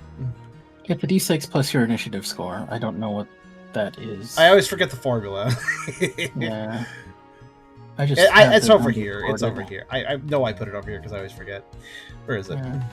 Yeah. Let's see. Should be Dex something. Oh, maybe I didn't put it over here. I thought I did. Put Clash over here. Dex Survival Alert, I think. It might be that roll we keep doing anyways. Let's see. Does that add up to 9? Yeah, it does add up to 9. Well, I wrote plus 9 on this, but I always like to double check to make sure the number's not outdated. You know. That's fair. Mhm. Anyways, 'Cause, yeah. yeah. 1, 2, 3. Here's my d6 though. 6. Okay. Yeah. Initiative is Dex Survival Alert. Okay. Yeah. It's a very backbone roll for a lot of things, actually. Oh, wait, it's Dex Survival Alert? Yes. Yes, for initiative. My initiative is 7, only when I'm wet. Which so. means yours is affected by those extra dots, I believe. 1, 2, 3, Yeah, 4, 5, so- 6, 7, 8. Indeed. So initiative is plus 8 for you. Dang, that's a lot. Yeah. Yep, that's why it's good to ask about the formula. Sometimes it's better to remap it. Alright. Also, for Goodness. the ambush roll, I got 5. Okay. I think Ralph got a 13. Yes. Let's see. That one can't. That one might. That one can't.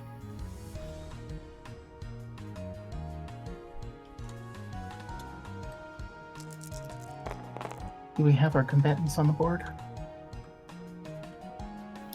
Not as models as of yet. This Oh, is okay. one thing I wasn't going to worry about models for. When we That's have fair. dungeon tile stuff, it's not so important to have the party on the map. Yeah, fair enough. Alright, your ambush is going to go off without a hitch, which means you get 1 free action at the start of combat.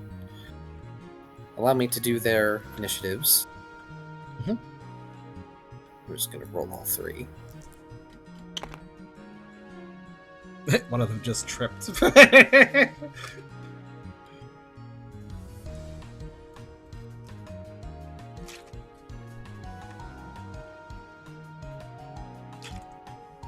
So, remind me again, what are the 3 Pokemon?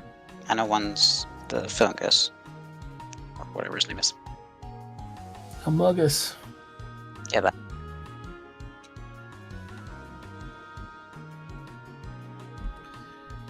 I assume that the Pardon me. initiative cards Sorry, will I tell had to fiddle us. with some cables. It's okay. I need a second, because I'm doing their initiatives now. Yeah, when the initiative card is filled, we'll see their names, so we'll know. Let's see, the second one. Let's see, Umukus is really not very good Pokeball mimic, because it works in games because of the overhead view, but for the actual characters, it's just like, oh, I see, you're trying to trick planes. Good work, you've done it. Like, you've tricked planes, but not anyone else. Like, that's basically all they tricked. Well, it works if you're looking at a top-down perspective. Yeah, that's why I'm saying, like, in real, if IRL though, like, it's like, good job. If I was flying above you, I'd sure be fooled by you. But since I'm standing next to you, I just know what you are. It's like... Y'all's initiatives is too strong. They were very competent rolls. Honestly, the rolls have been very competent for us today.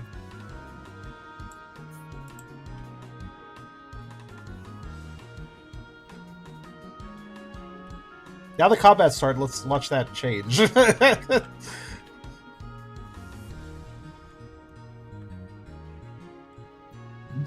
Ooh, so we have a Blossom, an Amoongus, a Pavilion. Okay, there we go. Hooray for a mixed turn order. These guys are fudged. So, the other 2 Pokemon that are with the Amoongus appear to be one of the butterfly Pokemon from before, as well as a bush? Oh. It That's takes fine. a little bit for you to recognize that it's a Blossom, except it has the glowing flowers and much darker leaves to match this dark environment. No wonder the Lurantis was being so cautious earlier in that one area. It was likely a Blossom that was hiding. Awesome.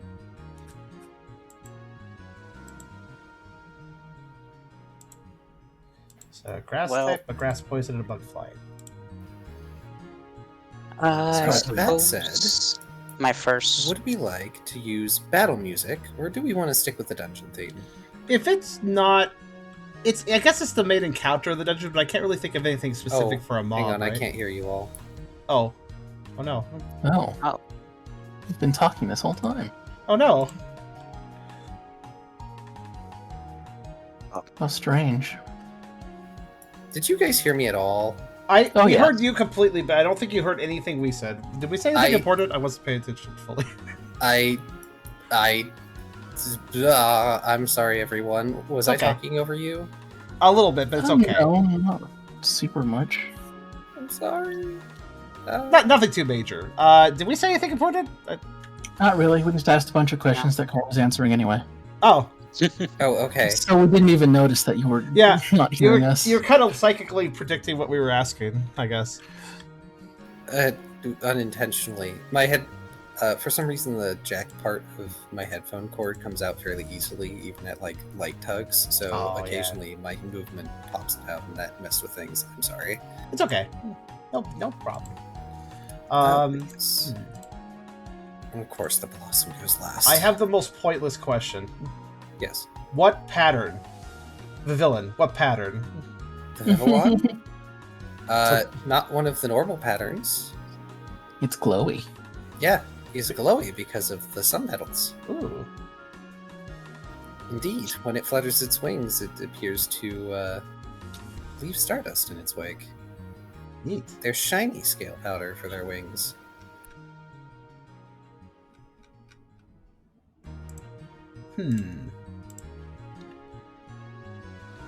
Oh, right. You were saying, okay, so now that we're all able to communicate again, you were asking Rita about what they want to do as a free action, right? Yes. I would like to use hypnosis on the butterfly. Ooh. Ooh, okay.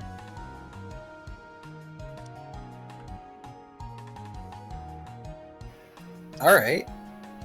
Go ahead. There's no reason for it to even attempt to dodge that. Go to sleep. Pretty good. That's a 5. It's a contest. Oh, right. The contest boost makes your hypnosis a threat. Go to sleep. Go to sleep, go to sleep, go to sleep.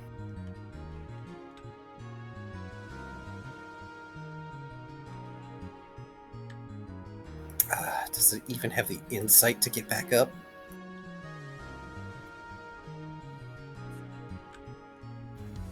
It might.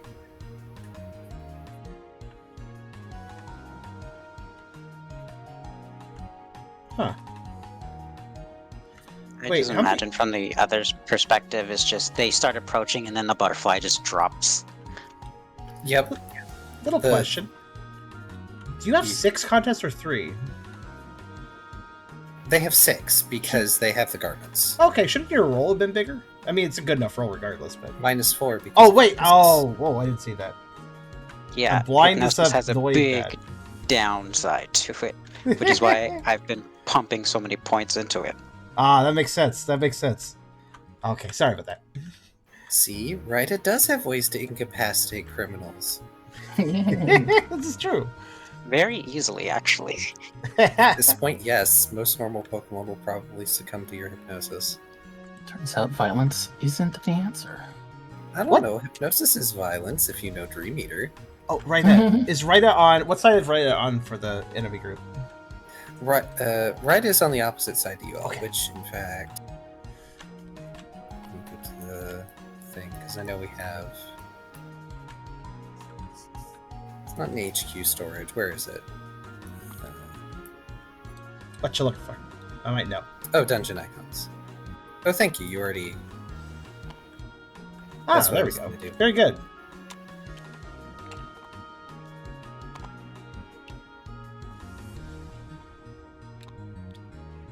Alright. So yeah, just as battle is about to commence, the rest of you see the Vivillon suddenly just flutter awkwardly a bit and then collapse to the ground, asleep. The Amoongus and the Blossom are both kind of surprised by this. Alright, give me... Man, if that had been a chance dice effect, that would be different. Alright, give me 1 sec. I'm gonna turn over dinner, and then we can commence in earnest. Okay. In the meantime, decide if you want to stay with dungeon music, which is still pretty good, or battle music. Okay. This doesn't seem to be any sort of boss, so I'd say stay with dungeon. Seems reasonable. I think Brooke will mention to Tucker that everyone here is weak to fire. That's actually true. Oh god, I just Also, realized... Amoongus is weak to psychic. Do you know what Pokemon number of the villain is? 666. I didn't even realize that. Yeah, It's the Satan Pokemon. Good to know. that's why it's a villain. It's certainly a villain. Yep. I always said their name wrong, by the way. I always used to call them Vivillon. Yeah. I get an I in there that isn't there.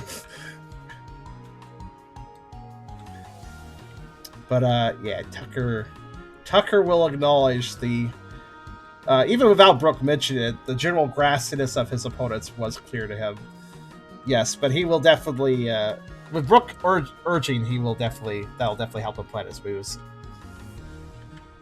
In fact, I think it might be a good time to do a risky thing.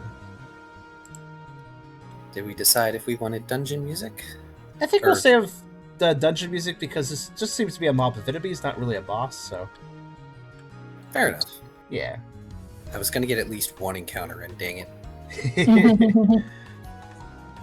Also, bypass your dungeon and all of our experience. while you're gone, Brooke mentioned to Tucker, "Hey, all these things are weak to fire." So I mean, in Tucker, some form or another, yeah, Tucker was aware of this actually, but will now definitely lead off with some fire thanks to this. And speaking of lead off, I guess Tucker is first.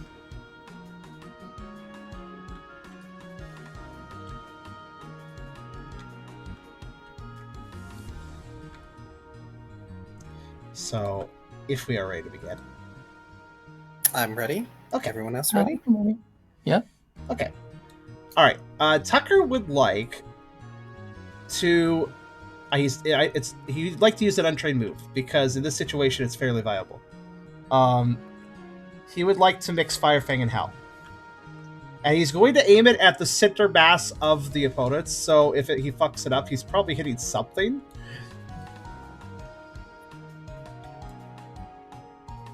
Does that sound okay? Yes. I'm trying to remember what we used for that. Fire Fang and Hell. I believe. Let's see. That's Dex Fight Brawl, and that's Cool Contest Intimidate. I feel like it was definitely a hybrid of the two. I think it was supposed to be Dex Contest Channel. Is that what we decided on it? It's either Dex Fight Channel or Dex Contest Channel. I can't remember. I think Dex Contest Channel sounds good since that mixes in the Howl. So the Dex from Fire Fang, the Howl Contest from Howl, and then Channel because he's mixing the two together. That makes sense.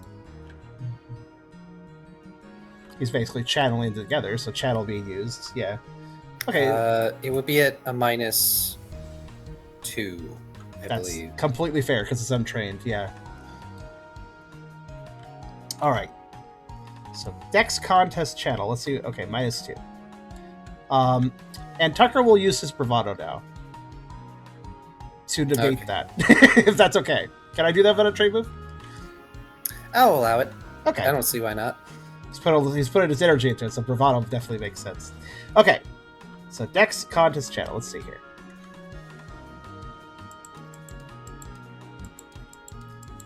Oh yeah, I forgot. I have another point of contest over. I forgot about the fourth I put in. Okay. With Lucky Chad active, that's a 6. All right.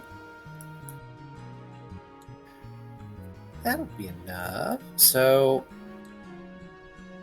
because this is clearly a ranged move, we're going to key it off your special instead of your strength. That's what I thought too, yeah. It's definitely more focused on... Well, actually, yeah. The only attacking element is technically physical, but it's absolutely a ranged move, so... We're not using the physical element of the teeth at all here, so... We will do special +2 for the damage. Okay. It's like a makeshift ember. Yeah. Well, I guess I should say that we are using the teeth to ignite, but the attack has nothing to do with the teeth, so... Not impressive, but he got it off, and that's pretty impressive for an untrained move. It is, and if I remember right,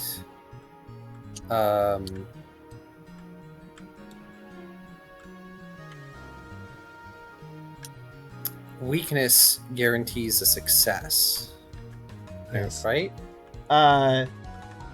What? Oh, yeah, it's one at +1 damage, right? For weakness? Yeah, Yes. it's +1 damage. Yeah. Okay, sorry, Oh. it has been a while. A question, I will communicate the scene, but unless you want to communicate it. Does it hit all targets, or does it hit one? What's it doing? It is going to hit all targets. I have a question. Were you going to forego the burn or the flinch? I'm trying to remember. Oh shoot, 5 is a crit. That means you have It's also extra dice. it's actually a 6 as well. Oh, 2 extra dice for... Oh, do I add to that to the damage roll? Oops, my bad. Yes. All right, 2 more then. And it's okay if we get ones because lucky chat. Hey, so that's 4. Okay, so 1 more success. Nice. Okay, so that's a good question. What are we doing for? Well, it's What effectively an ember. What he's doing, right? Or like a weak flamethrower. Well, what is it you wanted to do with this move? He is just simply trying to hit, if possible, all the targets with some weak fire breath, basically. Is that what Tucker wants with the melt move? Or Yes. is there something else? No, 'Cause I'm he's trying to remember if you still wanted the boost from Hal. okay. Well, obviously the answer would be yes, but also I'm also like respectful of balance, you know. So what? Let me explain the move. Tucker is basically igniting the fire in his mouth and then barking it out, basically just bellowing out the fire onto a target or possibly multiple targets. A cone. It's a cone of fire. It's D&D cone fire. That's what he's up to. So Oh, it's a fire bark. yeah. Yeah. I agree with Kyrio, by the way. We'll say you do not have flinch. Yeah, I know Alright. that. I always knew Tucker was quick-witted, but this is what I call spitting fire. Do you think that I should have had the deep? Actually, I should ask though, since we are using Fire Fang, should the -1 accuracy be applied? I guess it doesn't matter though in this situation. We're not going to worry about it this time because I forgot about it. That's my fault. So, just to clarify this, so we lose the flinch, but we keep the burden, the increasing use of strength? You'll see about that second one in a minute. Okay. Go ahead and roll the chance die for Fire Fang. Okay, I will do that. Or the burn, sorry. Oh, yeah, either way. Nope. No burn. So, I need you to roll one other chance die. Okay. Because it's still an experimental move. Actually, thinking about it, if I wanted to keep any of the effects in addition to the burn, it probably would be the Howl's benefit. I do like the idea of a strength-boosting flamethrower. That sounds kind of neat. Oh, there you go. Oh, hey. Hey, guess what? Whole party gets a strength buff. Oh! Oh, yay. Ooh, Oh, that's that's cool. completely useless. Enjoy it anyways. It's small for me. You're just physical Oh, hell psychic. What are you yeah. mad about? Strength doesn't affect it. Oh, it doesn't. It's all keyed off of their special. All right. Alright, so, Ooh. what, one? Yes. Unfortunately, Oh, Ralph yeah. has a better strength buff, but, you know, for when Ralph doesn't want to eat his HP. Where's my little die? Where's the little dots? I don't know. Oh, wait, Oh, wait, not multiple buffs don't, Yeah, only the strongest. I need an arrow. There's an arrow. I was like, okay. I can I- was thinking double buff. May I have a moment to express what Tucker does in game? Sure. And yeah, Okay. Tubby, sadly no double buff. Yeah. Okay. So Tucker, after hearing Brooks' acknowledgement that fire is good in this situation, and not wanting to necessarily get really close to a group of three, even if one's asleep, Tucker will wind up with a deep breath and go, and as he does so, he of course clashes his teeth together and shouts out quite the loud sound, actually, mixed with the flames shooting out and hitting all three targets, really just kind of licking them and singeing them. Not a terribly powerful attack, but it's nonetheless quite impressive. And I imagine the reason that everybody's getting a strength boost is because it is impressive and also quite a light show that kind of just psychs everybody up. Zeal would be so proud of you.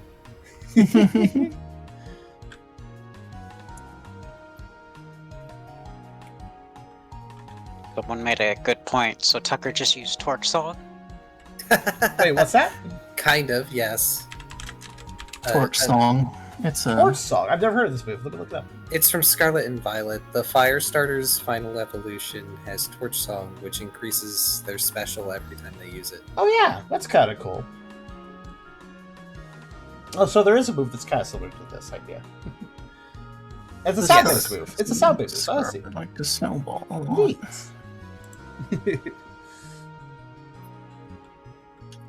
Would this count as a sound-based move? I wonder. Yeah, I believe so. I mean, Though I guess if you're deaf, you still get burned. that's interesting. Howl isn't sound-based. It isn't? Oh, is there normally a marker for that? Let's see. Yes, there is. Oh, that's really weird. You You look at think it, Growl. it absolutely is a sound-based move. What? Like Howl itself? Absolutely. But I guess because it only affects the user, maybe that's why that doesn't have the mark. It's not offensive, so... Yeah, I mean, Oh. I guess you know that you're the one who's roaring, right? Yeah. So, I mean, using it offensively, it would have the sound tag done. Oh, that's weird. Interesting. Is there anything else Tucker would like to do? Tucker will wag because that worked really well, and he's actually kind of feeling psyched up after doing that too. After all, Tucker will follow that up with, No, actually, that's going to end his turn, since it was something he was trying to focus on. This is something he's not used to doing. He also might get distracted by everyone else looking a little more psyched too. He's like, "Oh wow." So he's just going to be on guard, ready to dodge and perhaps assist at best. Laurentis in the background, minorly panicking because, oh my god, fire among all the plants. What are you doing? Even though We're you're outside. in another passage. I They're a imagine. grass type. I imagine Tucker's cone doesn't go very far. It's more wide. It's a wide cone, but not a long cone, basically. Yeah. No, I understand. It's just Laurentis is a grass type. Of course they're going Yeah. to panic a little. They're gonna freak a little bit. It's like, did you not see all the plants going on the way here? Do you want to set the whole cave on fire? And then they have to ponder, wait, can that even happen? Oh no. Potentially, there's a lot of growth here. Hmm. Well, it depends on the type of growth, because fresh growth is harder to burn. True. It's very wet, yeah. Yep. Speaking of various things, Ryda, I believe it's your turn now, since you rolled so high. Yep. Do I have a -2 penalty, or does ambush count towards that? Ambush happens before the round starts, so you do not have a Okay. penalty. Cool. Yay. In that case, I'm gonna do hypnosis again. How did I know? Oh, I didn't ask actually. How nicked did these enemies look after the fire? Not very. Didn't think so, but They are lightly singed at best.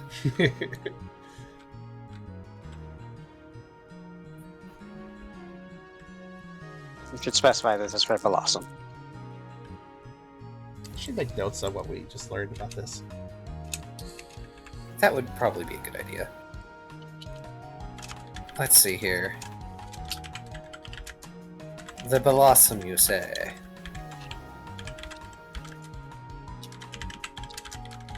There we go. Wrote a few notes. Do. They're going to try and avoid your hypnosis. Ooh. 4. Roll a 4. No! Well, they did roll a 4. Go to sleep. You're not wrong about that.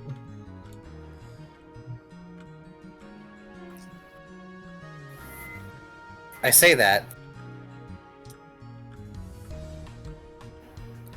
But I also forgot about its ability. It's fine. Which one's fine? Because now that it's aware of you, there's little glowing motes of sun petal pollen that have begun to disperse in the area. And as you attempt to make it fall asleep, it seems to waver and wobble, and then it rights itself. With a cute and menacing little blossom smile Yeah. as Yeah, it that's stares a- into Ryda's soul.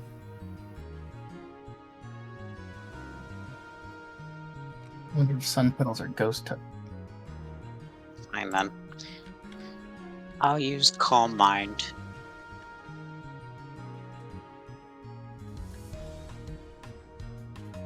Here's a hint, Ryda. Get rid of the blossom. Oh, I'm going for it. Or dark type, not ghost, sorry. Oh, you No. think it has a typing change? No, just wondering what would be immune to psychic.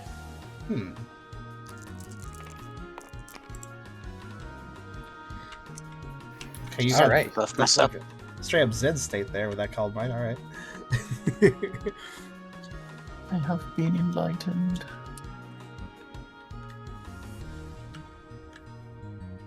And now I'm going to use Future Sight on the Blossom.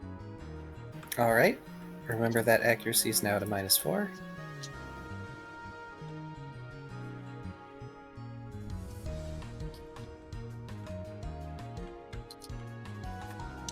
Oh, I just realized Tucker does produce black fire, so that fire show is rather intimidating, actually, given its color, too. Oof. Still Oof. 2. Yeah, still 2. Let's see.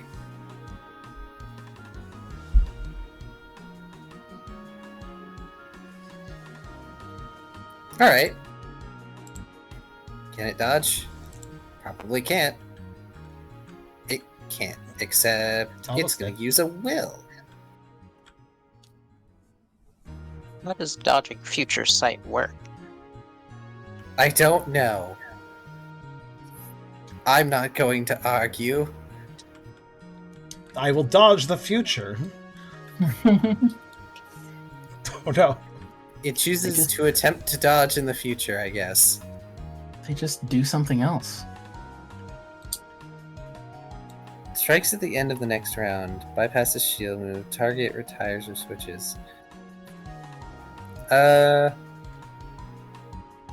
Actually, you know what? Let's just put a pin in that instead of it rolling a dodge right now. Because it doesn't look like you did anything. Yeah, I So it think would you have to wait dodge for at the end of the next round. Makes sense. By next Well, round, I'm I mean this current round. -6 penalty. Yes, you are at a -6 penalty.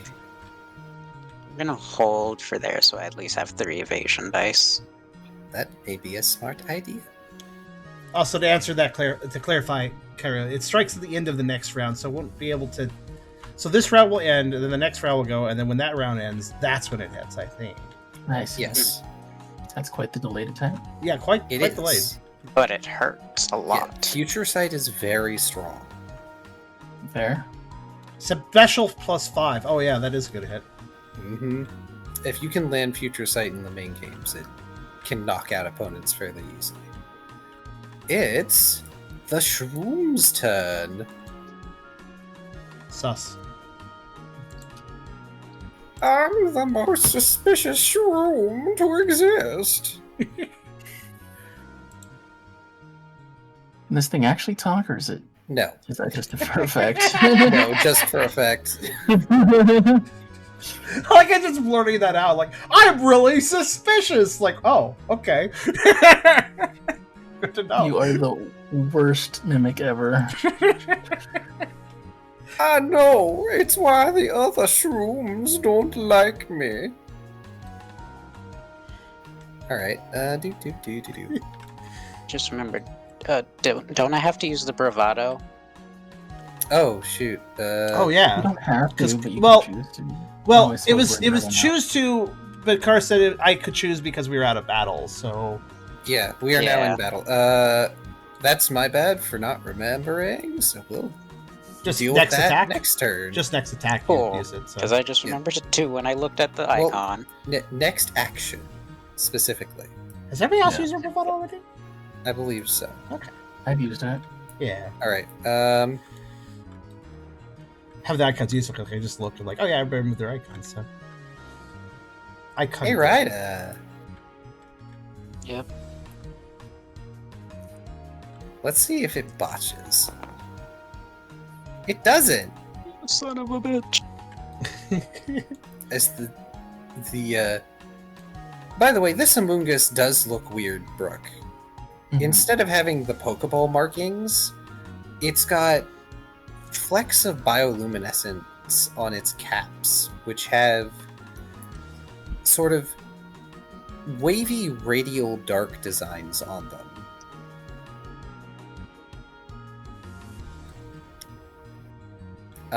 And as for Ryda, this thing is spitting a glob of poison at you. Delicious. It's okay. They're used to it. Quick bottle it. Just swing a bottle, Ocarina of Time style. Just catch it. Did you want to dodge? Yes, I would like to dodge.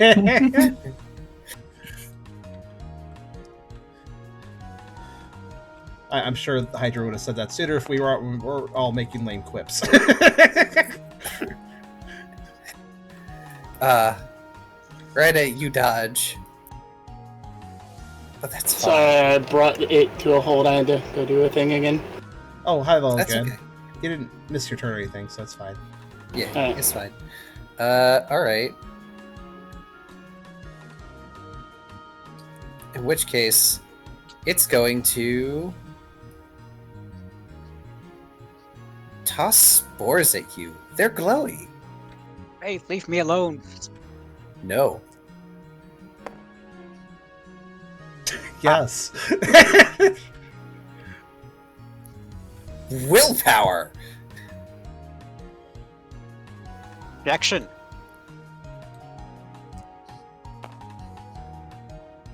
Ah. I was going to give you a taste of your own medicine. But this Too thing bad. isn't smart enough to use more than one willpower. Again, they've already tasted it.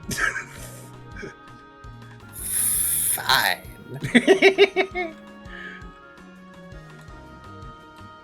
Don't botch this up, Shroom. Good. The Amoongus appears to grow larger.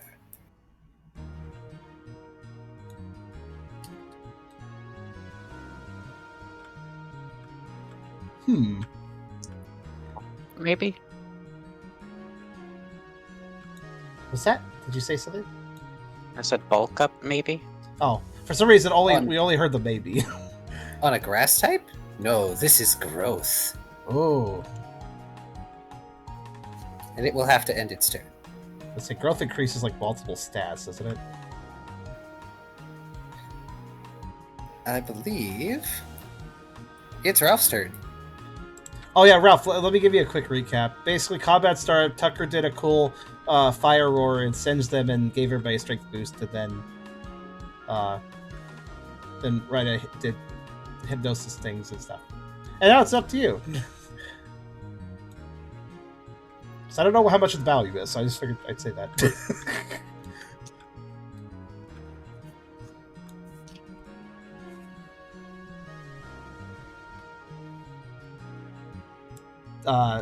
Tubby?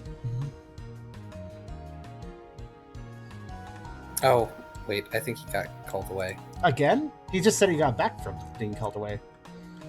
No, I think he was telling us he was being called away. Oh, was he being... Oh, did I mishear that? I thought he said, oh, okay, I'm back. I got called away. Or maybe he was saying, oh, I'm getting called away.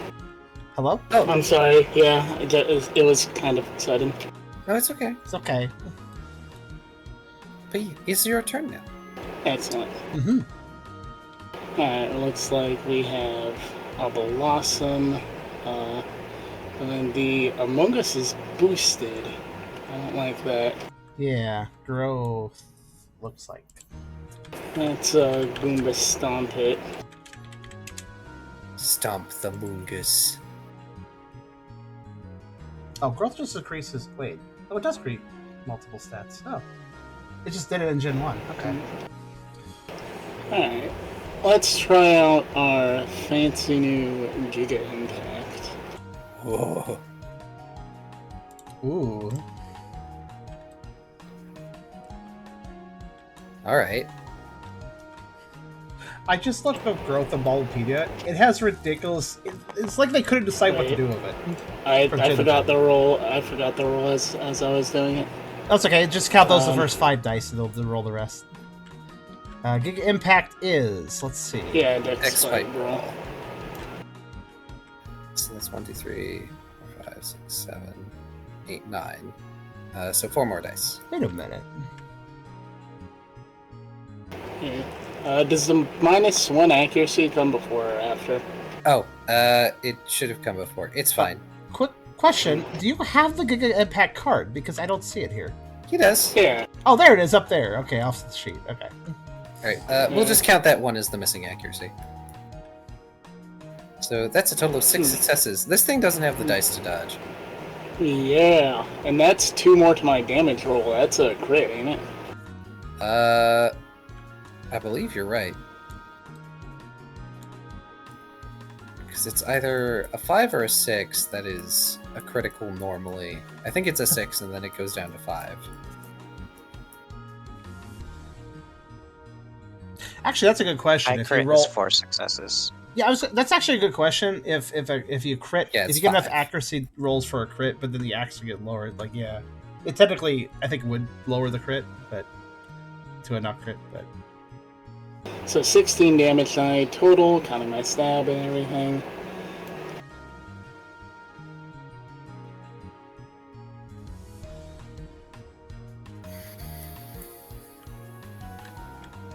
I don't think this enemy was prepared Wait. for Ralph. Wait, is that right? Oh no! Oh, well, that's at least 3 successes. Yeah, that's very disappointing dice there. Wow. I have a question. Did you want to lucky hat that? Yeah, I think I do. So you have another feather in your cap. 6, So. yeah, 6, Yes. 7.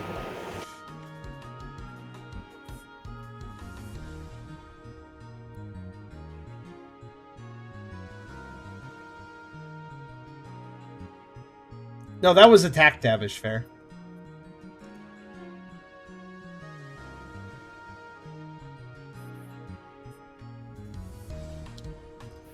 Nah, fair. The to hit was a crit. So, Are you? Oh, Wow! Oh no! all right, hang on. That's 3. In the Oh spirit. wait, no, it's damage. That's a 4. We ignored the one thing, so it's 4.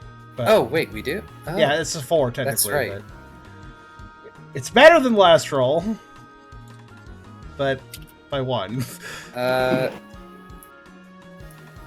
Next time, do me a favor and roll big dice pools in halves, because we've noticed this before, but occasionally the dice will interfere with each other.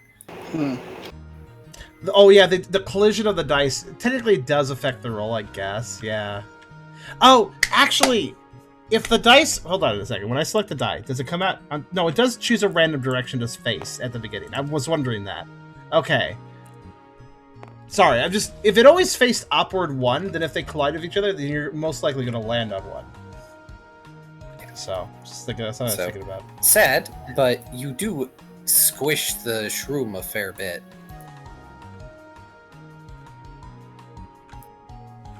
Let me look at what recharge is. After hitting with this move, must breath was its first action on the next round. Yeah. But that's next round. You're currently only at a -2 action penalty right now. Indeed. Let's bounce up and down, essentially, and hit it with a body slam. Do it. Yeah, go for some paralysis in the process. See how this one turns out. Yep, that's competent. Alright, not too shabby. It still can't dodge you. It is currently being pancaked into the floor.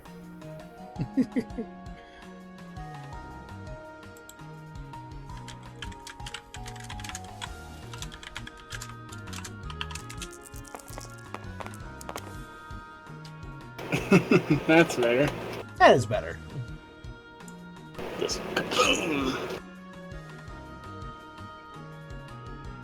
Oh, hang on. Yeah, I kind of knew the body slam would just be a better roll despite having a little smaller dice pool. That's how it was going to turn out.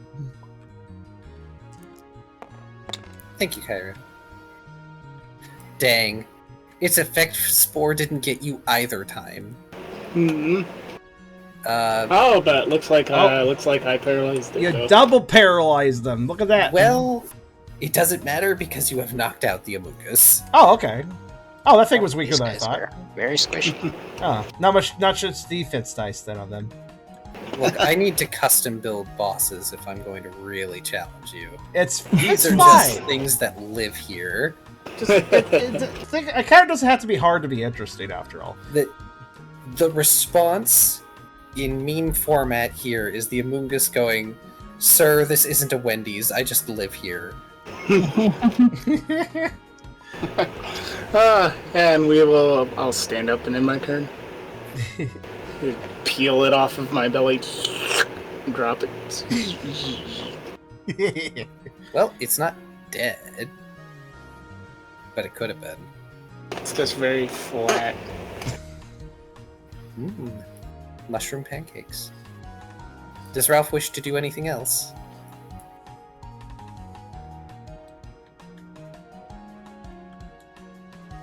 Yeah, well, I think we'll end turn there. Alrighty. That's the Vivillon's turn. It's asleep, gosh darn it.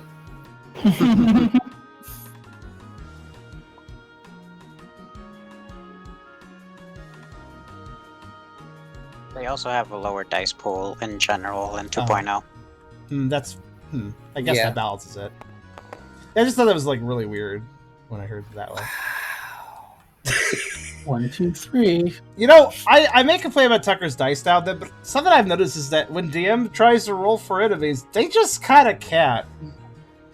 Sometimes they can, and then it scares you, and that makes that's true. Like when they can, then they're kind of scary. It's just Like when Shane's one-shot Brooke. the luck that day. Which demonstrates that the power balance is fairly well. You're like Car, don't feel bad. Your power balance seems fine. It's just the accuracy that's the thing. Oh, it's fine. Speaking of Brooke, it's Brooke's turn. Let's see.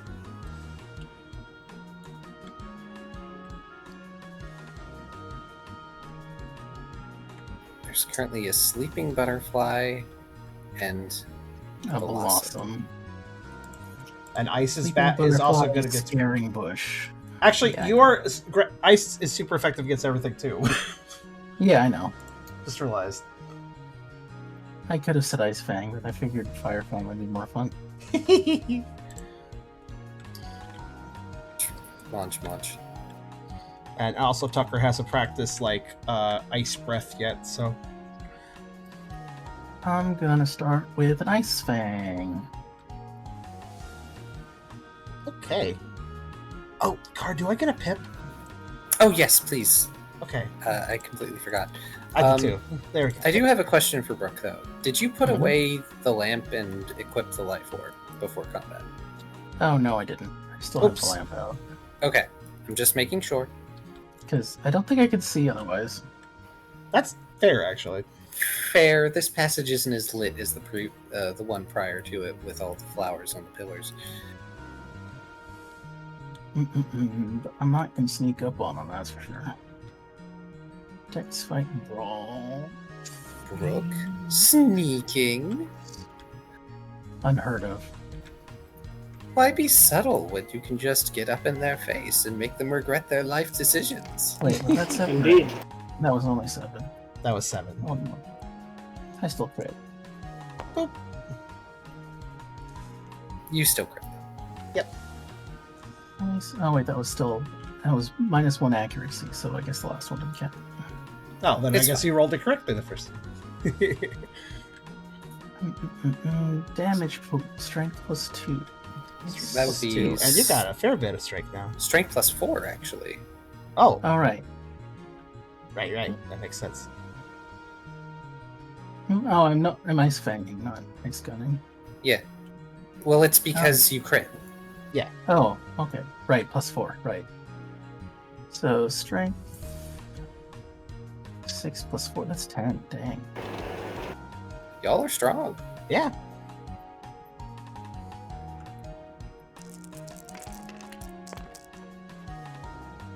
Nice. That's pretty solid. That's 6 plus super effective, so technically 7. Ooh. Can it even survive? It can. Get sniped by future sight. But boy howdy, Brooke. This blossom is not looking great. Let's see if it looks worse. Don't forget your flinch and frozen. Yeah, let's see. Flinch. Flinch, yes. Flinched. 2 for frozen. Oh, well, it's not dodging future set. Well, it's still. I was really hoping for a flinch and a froze. That would have been hilarious. Nope, flinch. Which means it's currently at -4. Yeah, I'm gonna just go ahead and punch it. Yeah, that's fair. Oh, crotch. Roll. Of course. -2. Finally, Brooke eating some veggies. 3, 6, 6.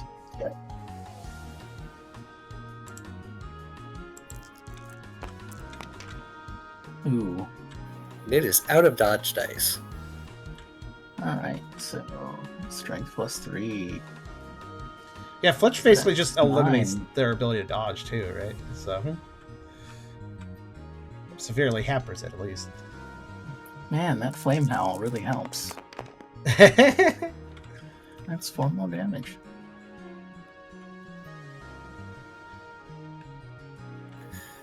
Alrighty.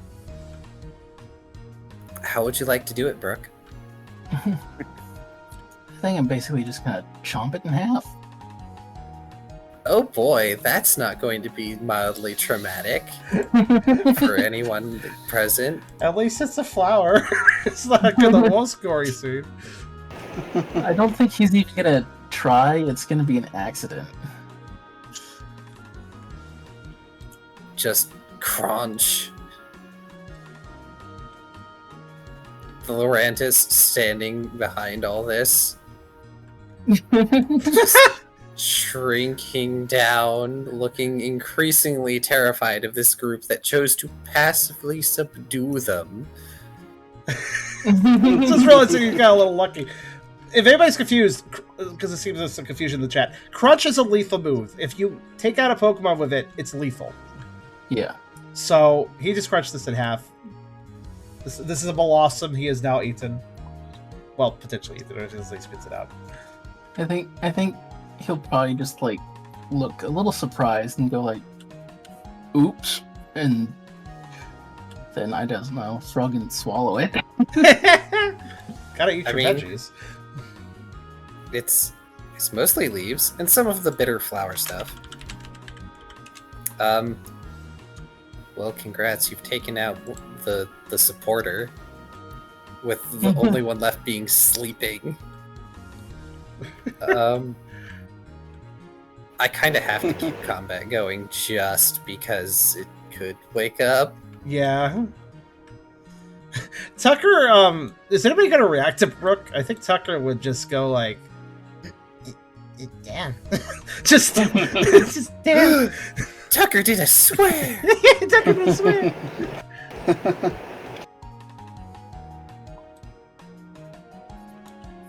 Lorantis flashes back to when Brooke grinned at them. Yes, they did. Also, They since narrowly dodged the bullet there. Also, so I guess this has been relevant to Tucker as of late. I should mention that seeing Brooke do it to what's probably a feral Pokemon, he's not exactly bothered by that. I mean, I guess we don't know if they're feral for sure, but they're definitely mean, so... And they didn't ask any questions or say anything. So Tucker accepts this. Maybe finds it a little intimidating, though. Yeah, definitely. Brooke and Tucker have hunted together before. Yeah. It's about the same thing. Tucker knows how to hunt. Just wasn't expecting that all of a sudden, really. Yeah. Neither was Brooke, so... Yeah. There's a reason we fade to black for the hunting scenes, everybody.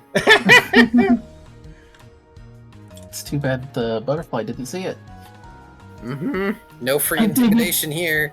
I mean, at least it was it's Mercy Kill. You know, it's not one of those ones that gets thrown out. So it's good. It's all fine. Does Brooke want to do anything else? No, I think I'm good.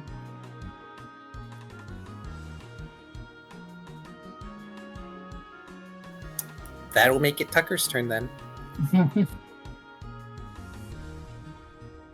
I think Brooke will slowly walk back to where Lorantis is and says, "Still worried?" They just stare. I was actually thinking something similar, like, yeah, now do you see why we weren't worried? Don't you have to roll for future sight? End of next round. That's not how it matters. I- It has to survive this round. Ah, okay. I was confused on timing. That's what it was. Was the Vivian at all injured besides what you put to sleep? No. Wait, no. It was injured once by the Bork, which is why it got a pip. It also got a pip because it expended a will. All right, it got singed. That's all. Okay. Tucker's turn. Let's see. So it should be noted that Tucker doesn't have lethal moves at the moment.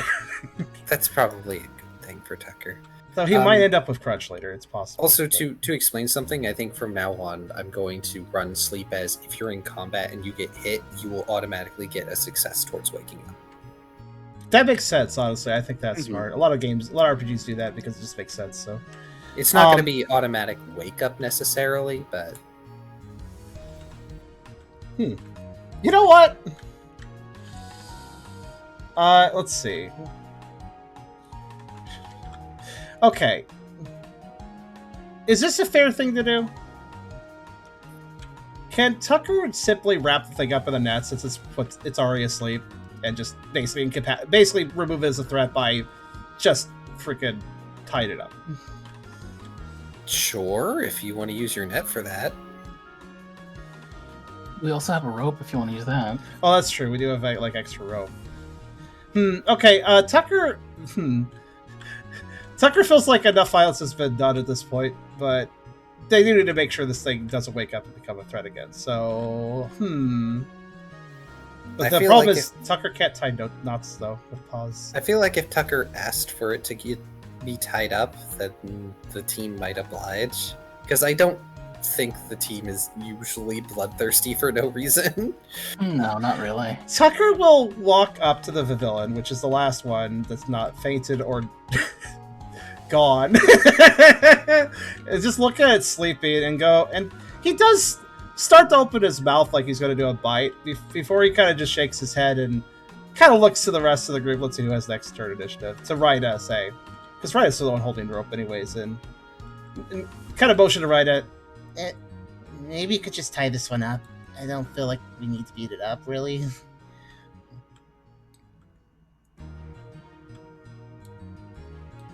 If that is what is requested, very well. Yeah, Tucker's the last one to go like, I'm gonna hurt this thing unless it's like when it's like legitimately harmless at the moment. Like, nah, just incapacitate it. Also, vines are rough. We don't want to waste one of Blaze's ropes. That's true. Assuming be they can fair. be cut. To be fair, I mean, nobody said you had to leave it here. That's true. And you do have a basement. Just bring it to the A basement. pet. What? Keep a pet? Why are these not part of the team anymore? Someone's got to take over. As I encourage all of you. Alright. Is that what Ryda's going to do? Tie it up?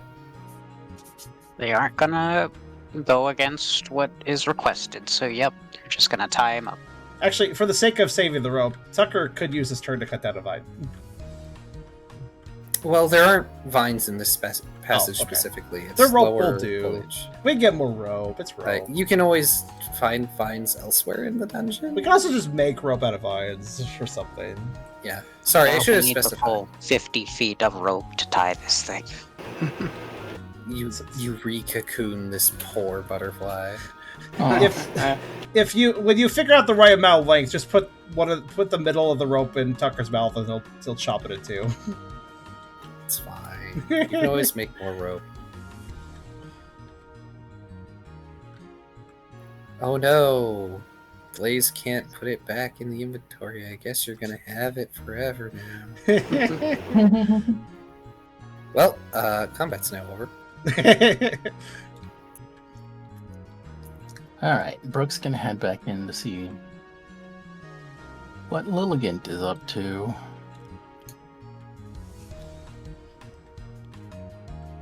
Lilligant is waiting inside Laurentis' lair. And when she sees Brooke return, she just starts tearing up and runs over to try and hug Brooke. Thank you for saving me. Brooke will kneel and wrap her in a hug. She cries into the hug. I'm sorry for being so much trouble for you.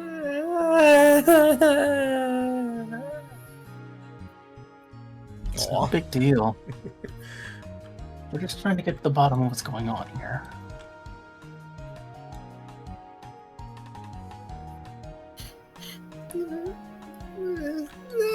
It's just trying to talk, but it's just big blubbery tears. All right. Rolling down her cheeks. Tucker would run over to see what all the crying's about. Brooke will kind of glance at Ryda and say, can you do anything to help with her? I can put her to sleep. I'm thinking more like calm mind or something. I guess that's a self thing. That will also suffice. I think we did rule at some point if Ryder touches someone, they can use Calm Mind on them. It's a creative use of the ability. So I can do that. Yes, Ryda's support moves. Go to sleep and feel nothing.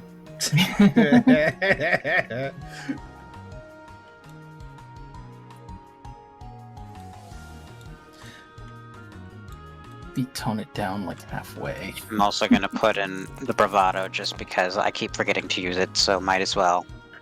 Wow, she's hella calm now. I mean, this is technically your next action. Yeah. Lilligan does calm down with Ryda's assistance, though she does sniffle. And when she sees the Lorantis approach, she recoils and tries to hide against Brooke. The Lorantis glares at her.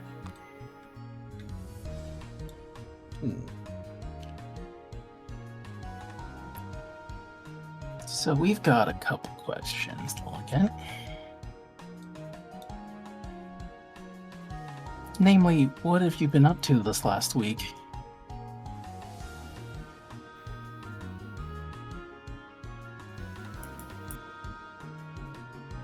I'm gonna put a pause on the dungeon music. Okay. Paused or switch? Oh, okay, I see. We are gonna switch to something else.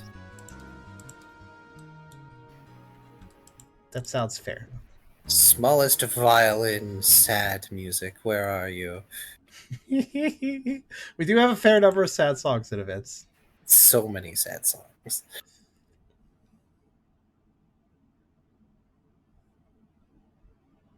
Wait, we didn't get to use it for V. Well, we haven't had V's adventure yet, but yeah, sure. What do you got? Well, remember, I already revealed V's backstory. That's true. Yeah, I remember that was one of those songs where I just add it recklessly and I'm like, does this work for you? Oh, does it? Okay, we'll just use something else. Which is honestly a lot of the music I share. A lot of the music is like, we could use it for something like this. Oh, no, that's not a good idea? All right. I'm fine with that, honestly. I'm just trying to come up with ideas. Events 2, number 57. 257. Okay. Because I like the music box too. No, I'm glad that you picked something like that for something like this. Again, repurposing is great. Oh my god, sorry, 7 o'clock. Yep, we'll be ending soon. Yeah. Oh, something's wrong? What you need changed? Hmm? Did you say something was wrong with your inventory? No. Oh, okay. No, I said it was already 7 o'clock. Oh, I don't know how I heard inventory out of that. All right. Right. Lilligan looks around and sits on a bare patch of soft, somewhat silvery grass.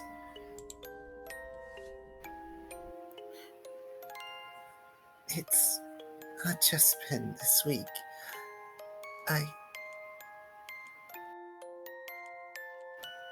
Hesitating, she spares a look up at the Lorantis, whose eyes narrow.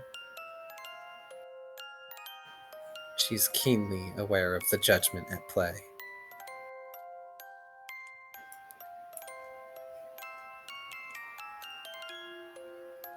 When the ligand mature, our flowers are supposed to bloom.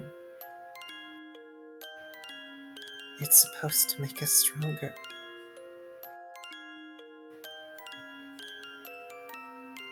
To bring us to where we need to be.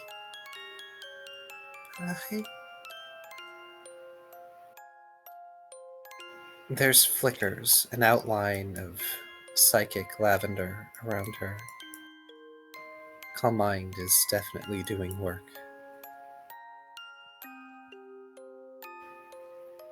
For years, I've tried everything. I've looked everywhere. Berries, herbs, perfumes, honey, nectar.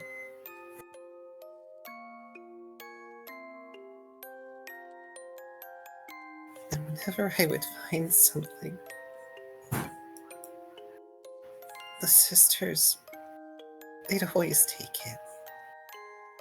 They always assumed that it was supposed to be for the shop. And I guess that wasn't entirely wrong. But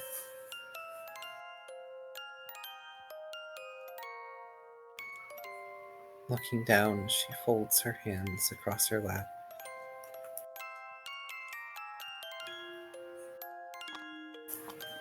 I got desperate.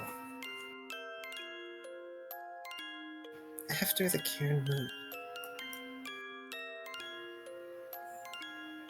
a path here opened.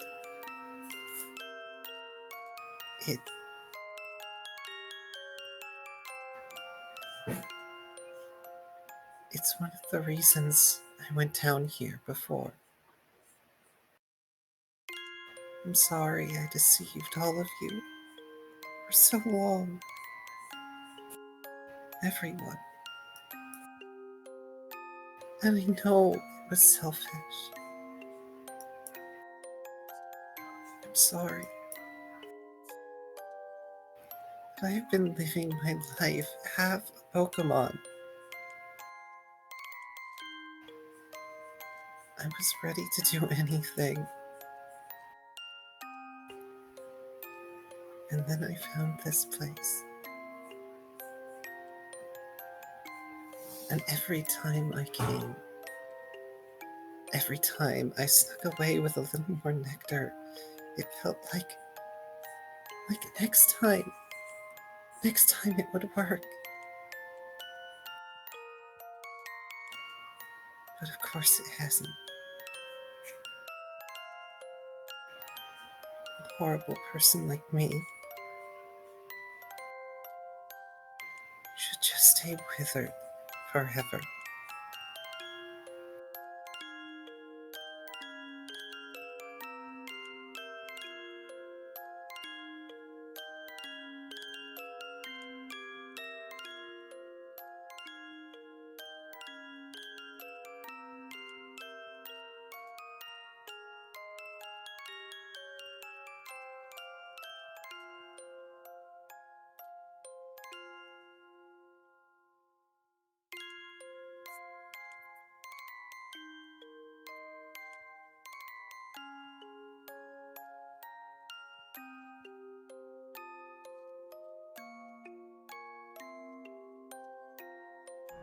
Just to clarify a line, did she say she was like half of a Pokemon?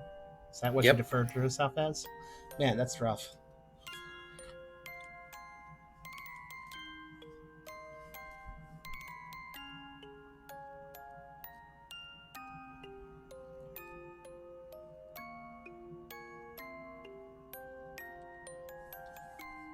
I see Kyrio's typing, so we'll wait for that. I suppose her flower not blooming really makes her feel like nothing. Yeah, I figured I should type something because I can't Yeah, that's fair. articulate what I'm thinking.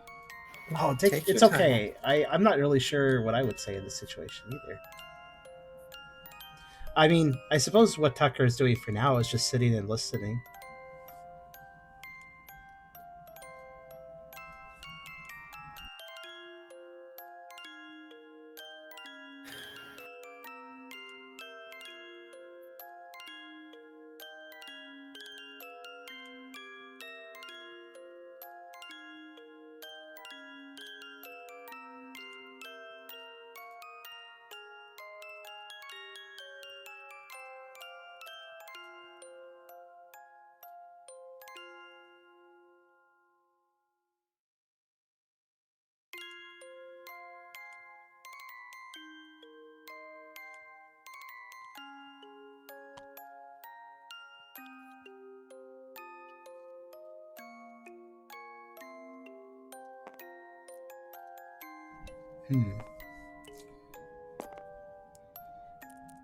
Yeah, interesting thing you're saying in chat, which makes sense.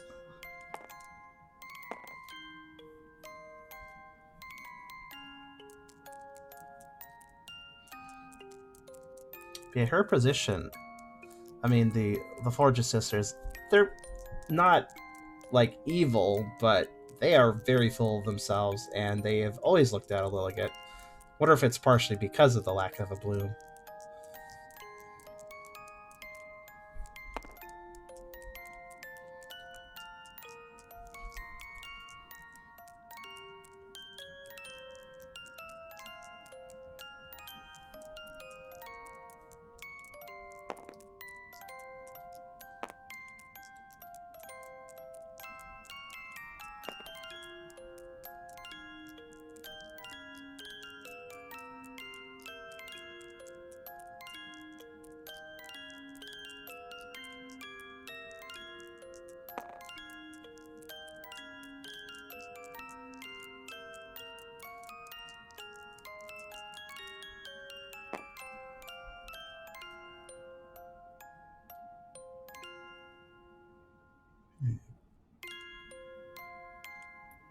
I forget why we gave you the D4 and the D10. It was put on the table for something, and I kept it. I think the purpose is obvious. It's a good fidget item. Yes. Yeah, I don't quite remember either. Perhaps Pretty an sure we experiment. used the D4 for rolling in a specific dungeon. I don't remember what the other one was for, though. Oh yeah, the D4 was Eternatus' movement die. That's right. Hayden says, "With the Shaman Islands, which I immediately thought the Observer gave Lilligant something she shouldn't have." Yeah, when Shaman Island was, it was not a direct comparison. It was just, oh, there's a similar vibe to this. Not that it was a harbinger of something. I thought that myself for a bit too, Hayden.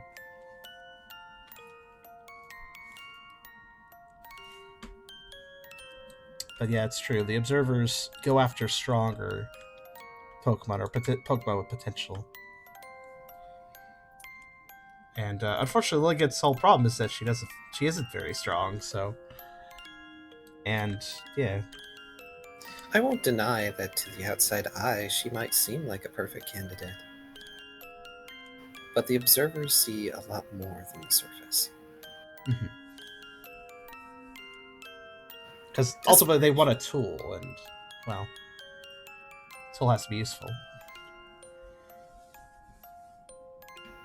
Desperation is a tool, not a requirement.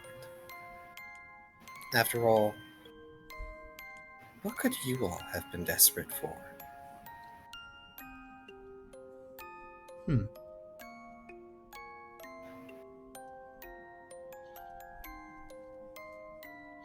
Honestly, an open-ended question given general amnesia.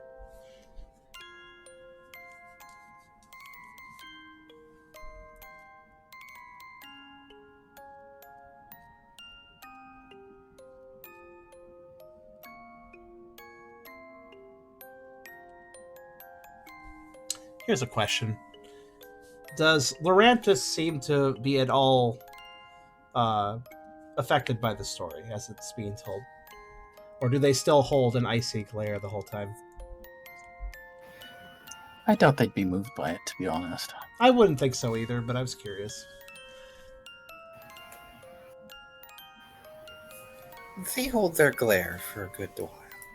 Mm-hmm. But towards the end, they look away. They don't look like they're any less angry. But they look like they don't want to exact punishment anymore. Mm-hmm.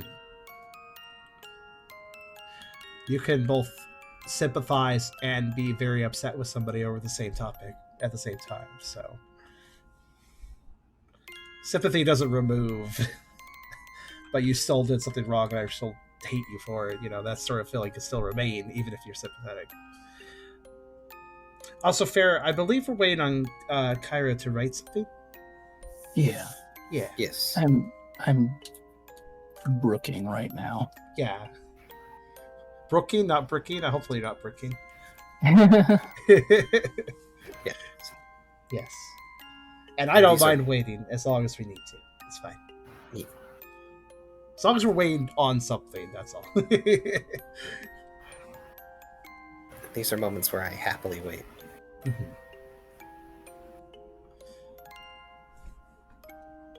I really spent some time thinking if Tucker would speak up here, but honestly, I feel like Tucker would maybe just miss some of this. So I feel like he's knowing better than to stay quiet and just simply process things.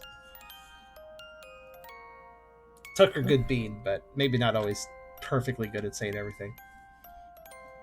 I'm curious. How do Ralph and Ryda feel about this? Funny you mentioned that. I'm actually writing something. Oh, that's fair.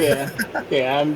But I also didn't want to take away from Brooke, so I was going to let them say their thing first. Yeah, I was going to let Brooke go first, and Oh, wow, okay. then respond. I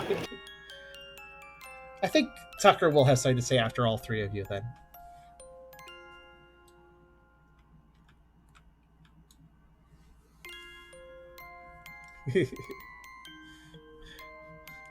What does an investment look like in a game? Most of the players writing something in Notepad to figure out just the right words to say in a plot situation. That shows investment.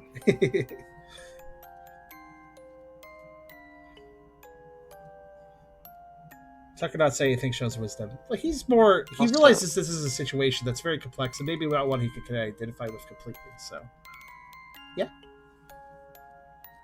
Just a quick question. Is it like a thing for Lilligant that their flower indicates their strength? Or is it just more of, a decoration sort of thing that they take very highly? 2 seconds, because I'm pretty sure I got this from the Dex entry.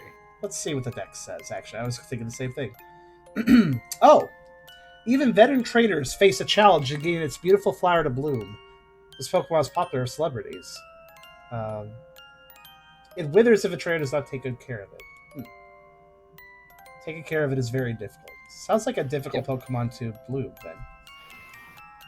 Yep. Similar to Lurantis, Lilligant have difficulties in their care.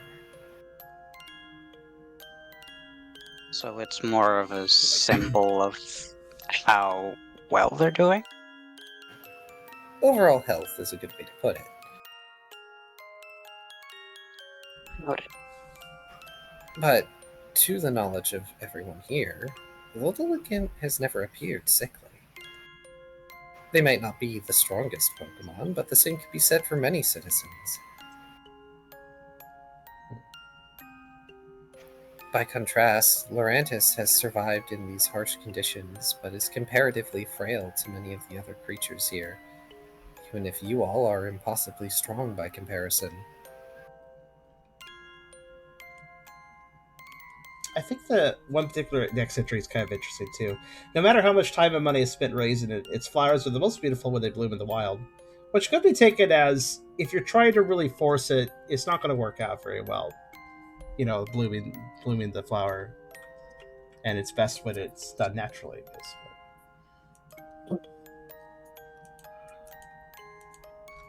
The counterpart dex entry to that is kind of strange, but alright. Which one? So, the moon one. Oh. It's well liked by other Pokemon because of its beauty. The flower on its head needs constant care or soon wither and rot. Yeah, they do kind of feel... That does feel like a conflict a little bit. Like, does it need constant care or does it need natural care? Natural constant care? Like, it's hard to say. Hello, Chrysos.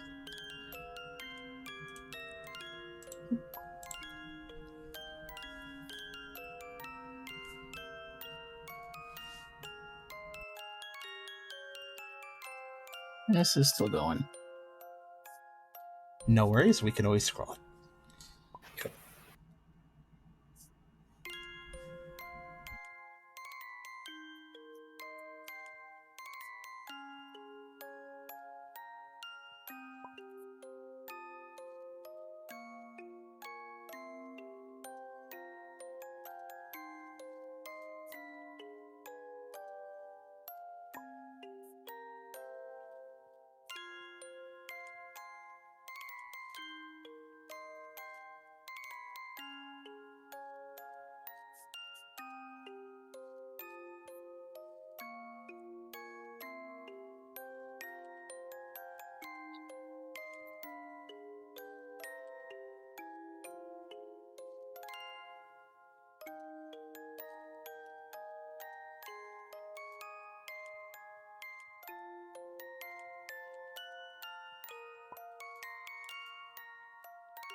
You know, Kara, on the subject of this song being repurposed because it doesn't fit V anymore, which is fair, I do want to say we probably should try to make use of some of the V music for the next adventure if it fits. Oh, we will. Because there's some great... We have quite a few... I have quite a few that I kind of added that had that vibe that I think still fit V really well. I fully intended to use the rest of V's music for V's little adventure. It's just, I realized I revealed their whole backstory, like, oh yeah, I swallowed an Everstone, so I can never evolve now. Yeah. And they just said it so nonchalantly, and it's like, I'm going to use this music for something else. That's fair. Yeah, they don't seem to have a sad backstory, so it's fine, honestly. They didn't need one. I just had a hunch they could have had one, given that they're a very passionate individual. You never know sometimes, so... That was a prediction I made a long time ago, before we got more scenes of them, so... Okay, Kyra's dead. Hopefully all of that is still reading. Yep. Would you like me to read it? I can read it. Okay.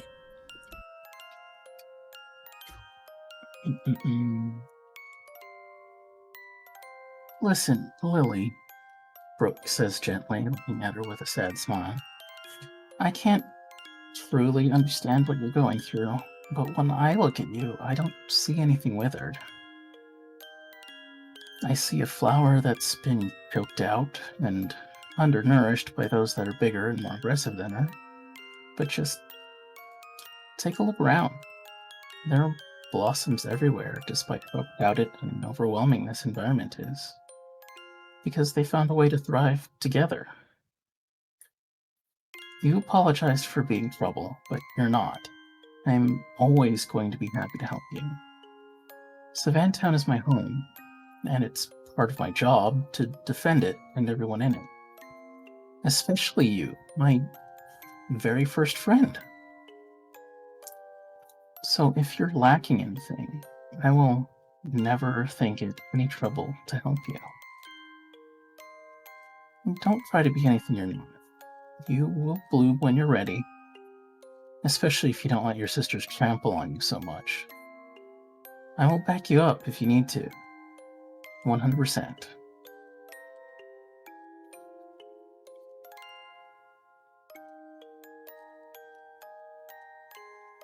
Filters are rude.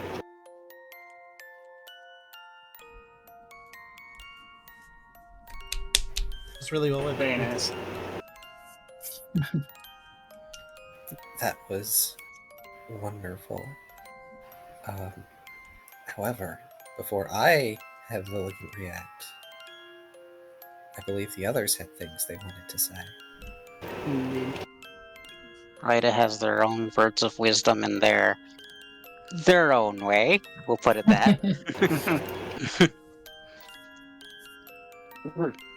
But yes, Rita does chime in. Seems rather foolish to worry about something such as looking different. Just because you do not match your original design, it does not make you weaker. Speaking from experience, I am quite a rare instance among Kyrio. And even so, my deformity leaves me even further off from what I am intended to look like. You may try every method imaginable, and you may succeed, but it will not change your strength, only how you view it. Strength does not always show in appearances. Typically, it's through actions.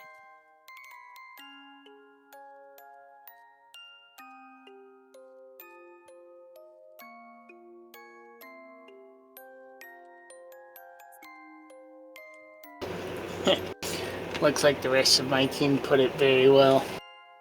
It's never a bother to help you guys, or to help anyone, because that's what we do.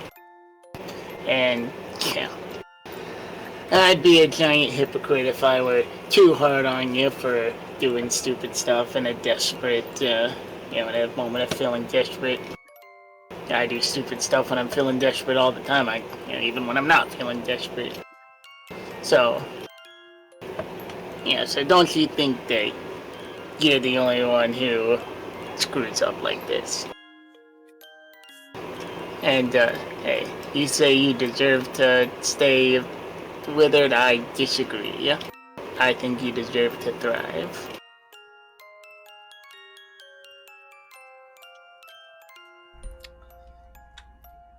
You done, Ralph? Yes. All right. Tucker will also perk up a bit and say, I can't know exactly what you're going through, but I know how it feels to be sort of different or weaker. In my own team, I felt at times like I didn't measure up to everyone else, that everyone could do cooler and more powerful and more useful things than me. But over time, I realized I have my own niche, and maybe I'm not the strongest on the team, but I can do things that they can't, and I can still help the team. That's the thing. It's not about just how strong you are by yourself. It's about how you can work with others around you. And you work with so many people and help so many Pokemon in the process.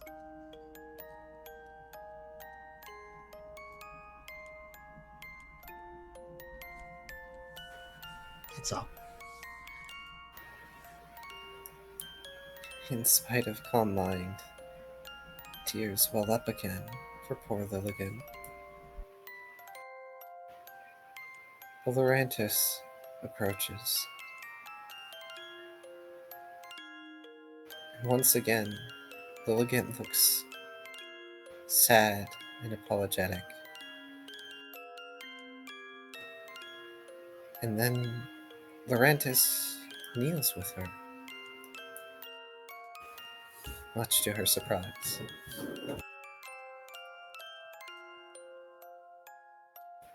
I'm weak compared to everyone here, even to you. And yet, in spite of this, I made this lair, my garden.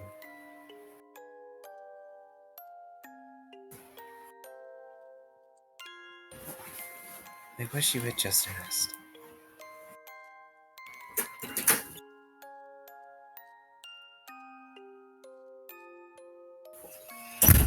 Instead of taking. Instead of...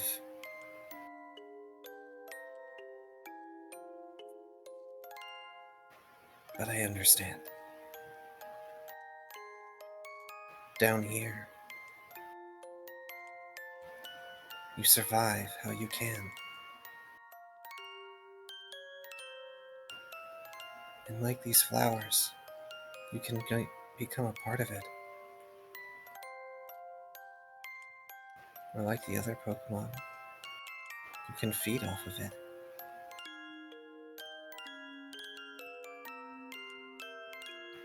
I think we're better suited to become a part of it. Does that make sense? They look up at the rest of you.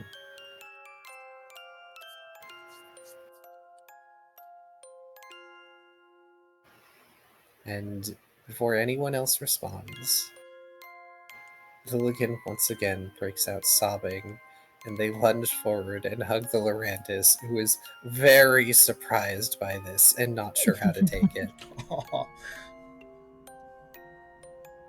Poor Lilligan blubbering how sorry they are. How lucky they are to have friends like all of you.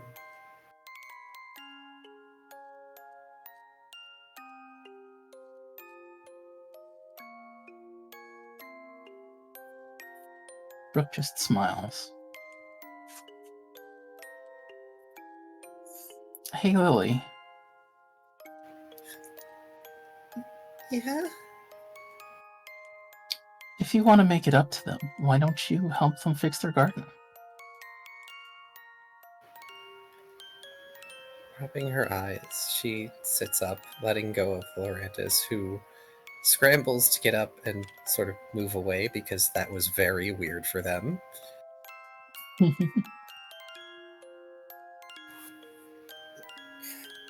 course, it's only right. But I'm sure that Miltank at least is worried. But I promise, I'll help you. It's the least I can do. I was worried about a stupid flower. And here I was starving you. I'm sorry.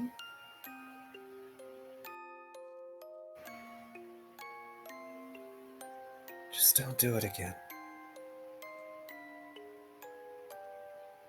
You cause more trouble for the town than for me.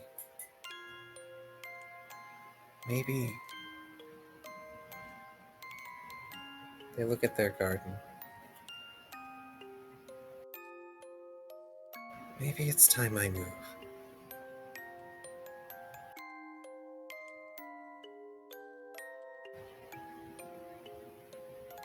If the town would have room for me.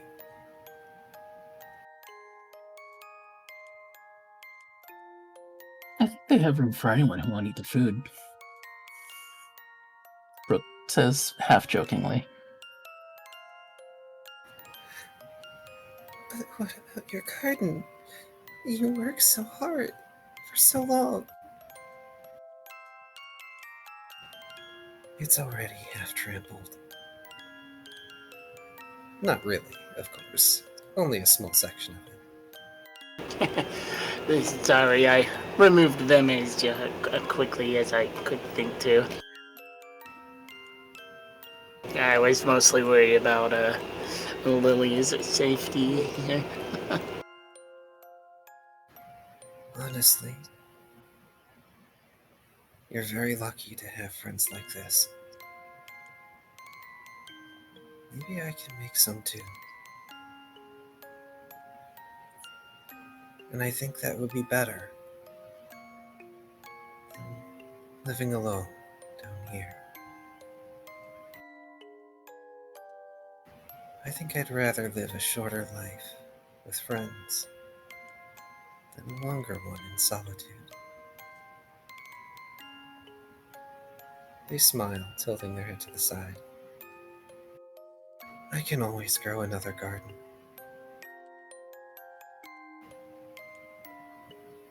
What's a few months, frail, to a few years, feeling stronger than I ever have?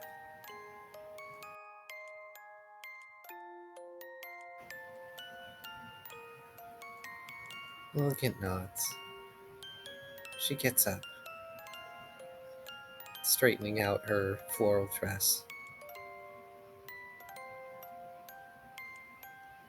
I'm ready. All right. That's right. No, you're fine. Let's go home. Please?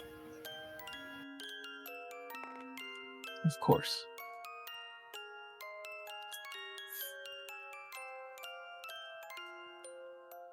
And Brooke will head out.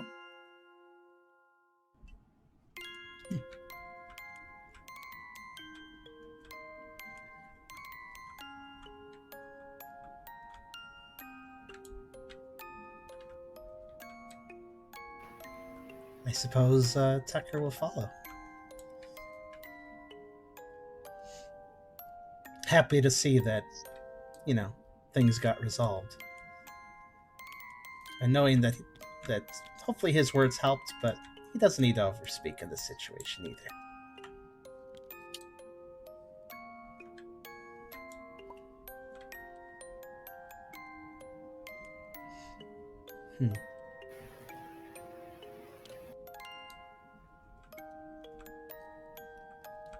Ryder lingers for a moment to pluck a flower before leaving.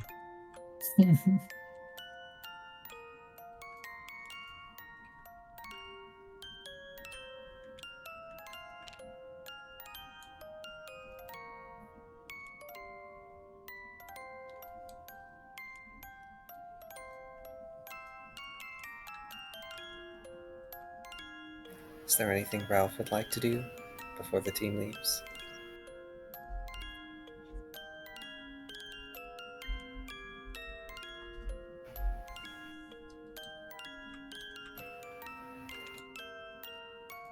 I'm going to say he stepped away. Possibly. And not moving. That's how I know.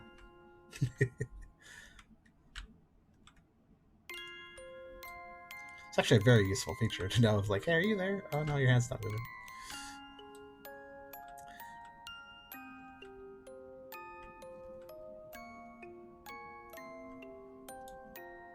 It was a good scene. Y'all did a really good job on it, honestly. Thank you. It was truly a wonderful job. I don't think I could have asked for a better resolution to this.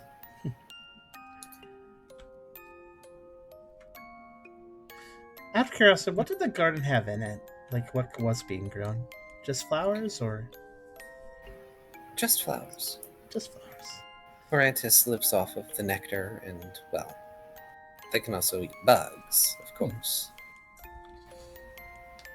One would presume that these flowers can be reproduced outside. One would hope. I would hope. But among the number of sun petal flowers here, some are larger, more vibrant. And there are other flowers as well, since they can also get bits of sun and moonlight. They're fewer and more concentrated towards where the light reaches. These are the ones that are the vibrant pinks and fuchsias that I mentioned before. Do the glowing flowers produce the nectar? Is that a separate type of genus?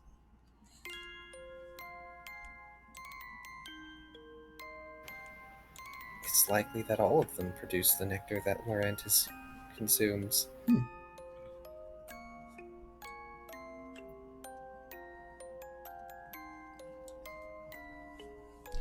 Kyrio gathering seeds was probably smart. After all, a plot could be made in the basement, given that they're okay with the darkness. At this point, Brooke has collected a satchelful. I would imagine that even if they grew outside, they might do better indoors.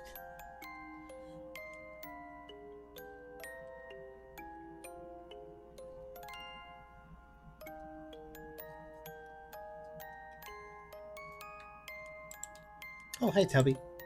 Yes. Hey, did you want to do any last scene you were asked before Uh, everybody left? No, we'll leave with everyone satisfied with how this came out. Yeah, Okay. there's a line. Would you like me to read that? Sure. Okay. I'm gonna get it some water. Sounds Yes. Don't worry. We'll end after this. We've got lots of room in our basement if you'd like a place to stay, Rook says to Laurentis. Maybe you'd even like to be part of the team someday. We're pretty low on grass types. He grins again. Laurentis flinches at the grin.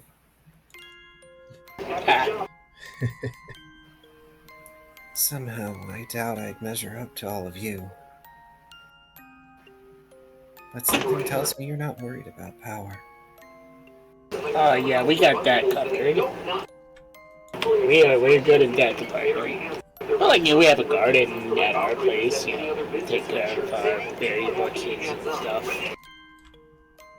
Huh. Maybe I won't be starving after all.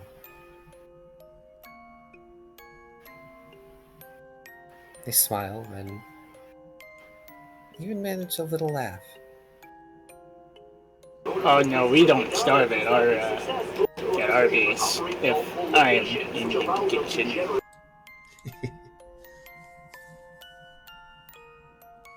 Oh yes, Noibat has been with you, but they've been quiet. They've been very quiet.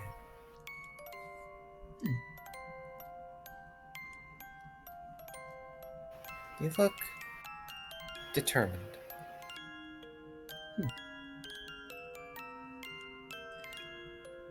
I suppose one could say that some of that pep talk could be something they could absorb too.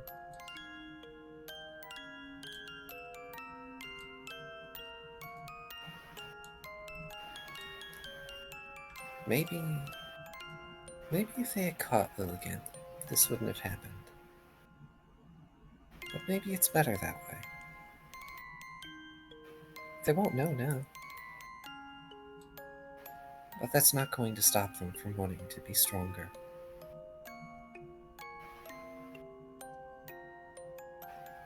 They can't measure up to you as they are. They can't do what you do. But maybe one day.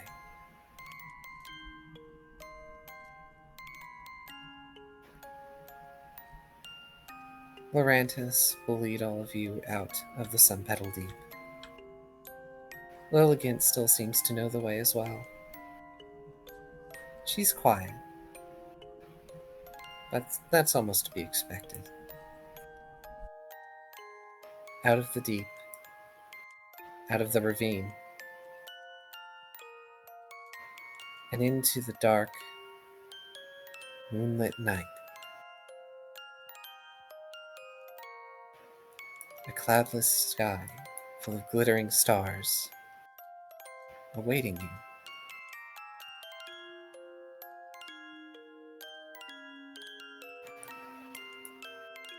And earthbound stars, the lights of town in the distance to greet you.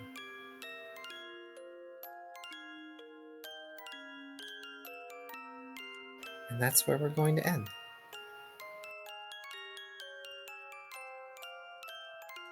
Nice. Lovely. Also, I just realized what time it is. My goodness, I didn't even notice time flying. That was very engaging. Oh my goodness, we should have stopped a half hour ago. So, let's see. Everybody is going to get 12 experience today. Whoa. Oh, okay. That's a lot. Yes. 8 is from the combat, and 4 of it is from the session and y'all being excellent players. Agreed. No.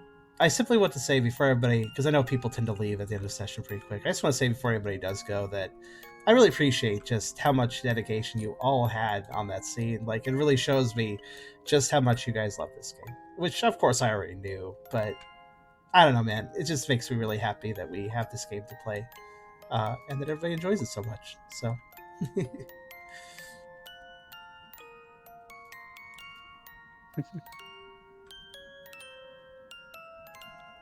I'm glad that everyone really does enjoy this game. It tells me that I'm doing something right, that y'all keep coming back. Oh,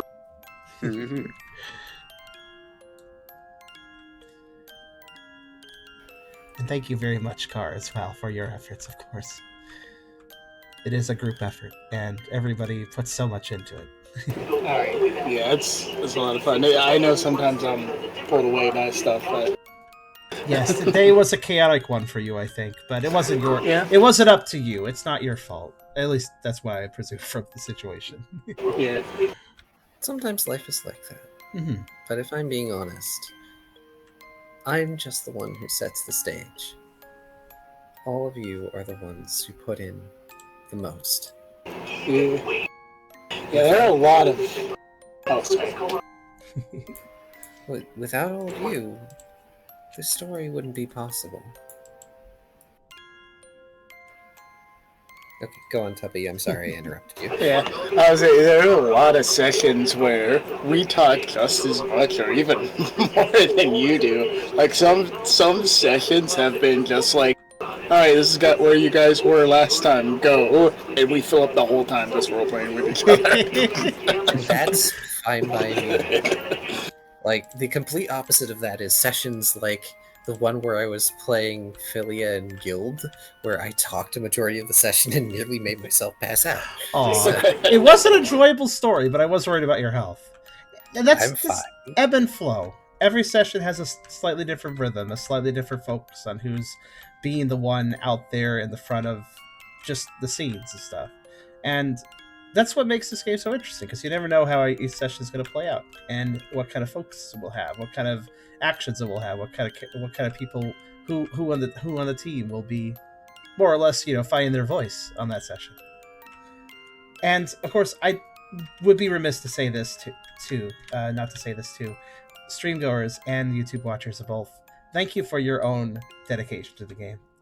It certainly does, I feel, help motivate at least me, and I'm sure the rest of us too, to have an audience that cares so much, and helps with extracurricular stuff too, like helping on the wiki and just giving feedback and helping with viewer choice stuff and just building up more hype on theorizing and stuff, and just it's really cool. So thank you to you guys too. I definitely want to make sure that you guys don't feel left out as well. You viewers may not be a direct active participant of the game, but you matter just as much.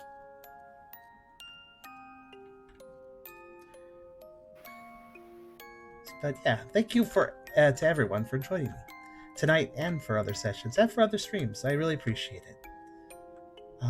Was everybody able to add their experience all right?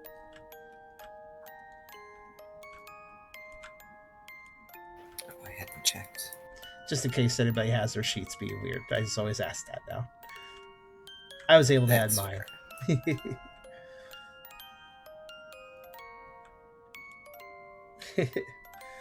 Well, fair. We did have that idea of cameo guest stuff, which may happen, may not. It's hard to figure out if that's part of something we could put in our flow at this time, but it is a possibility. Even without that, you still are part of the game by simply being a viewer. So.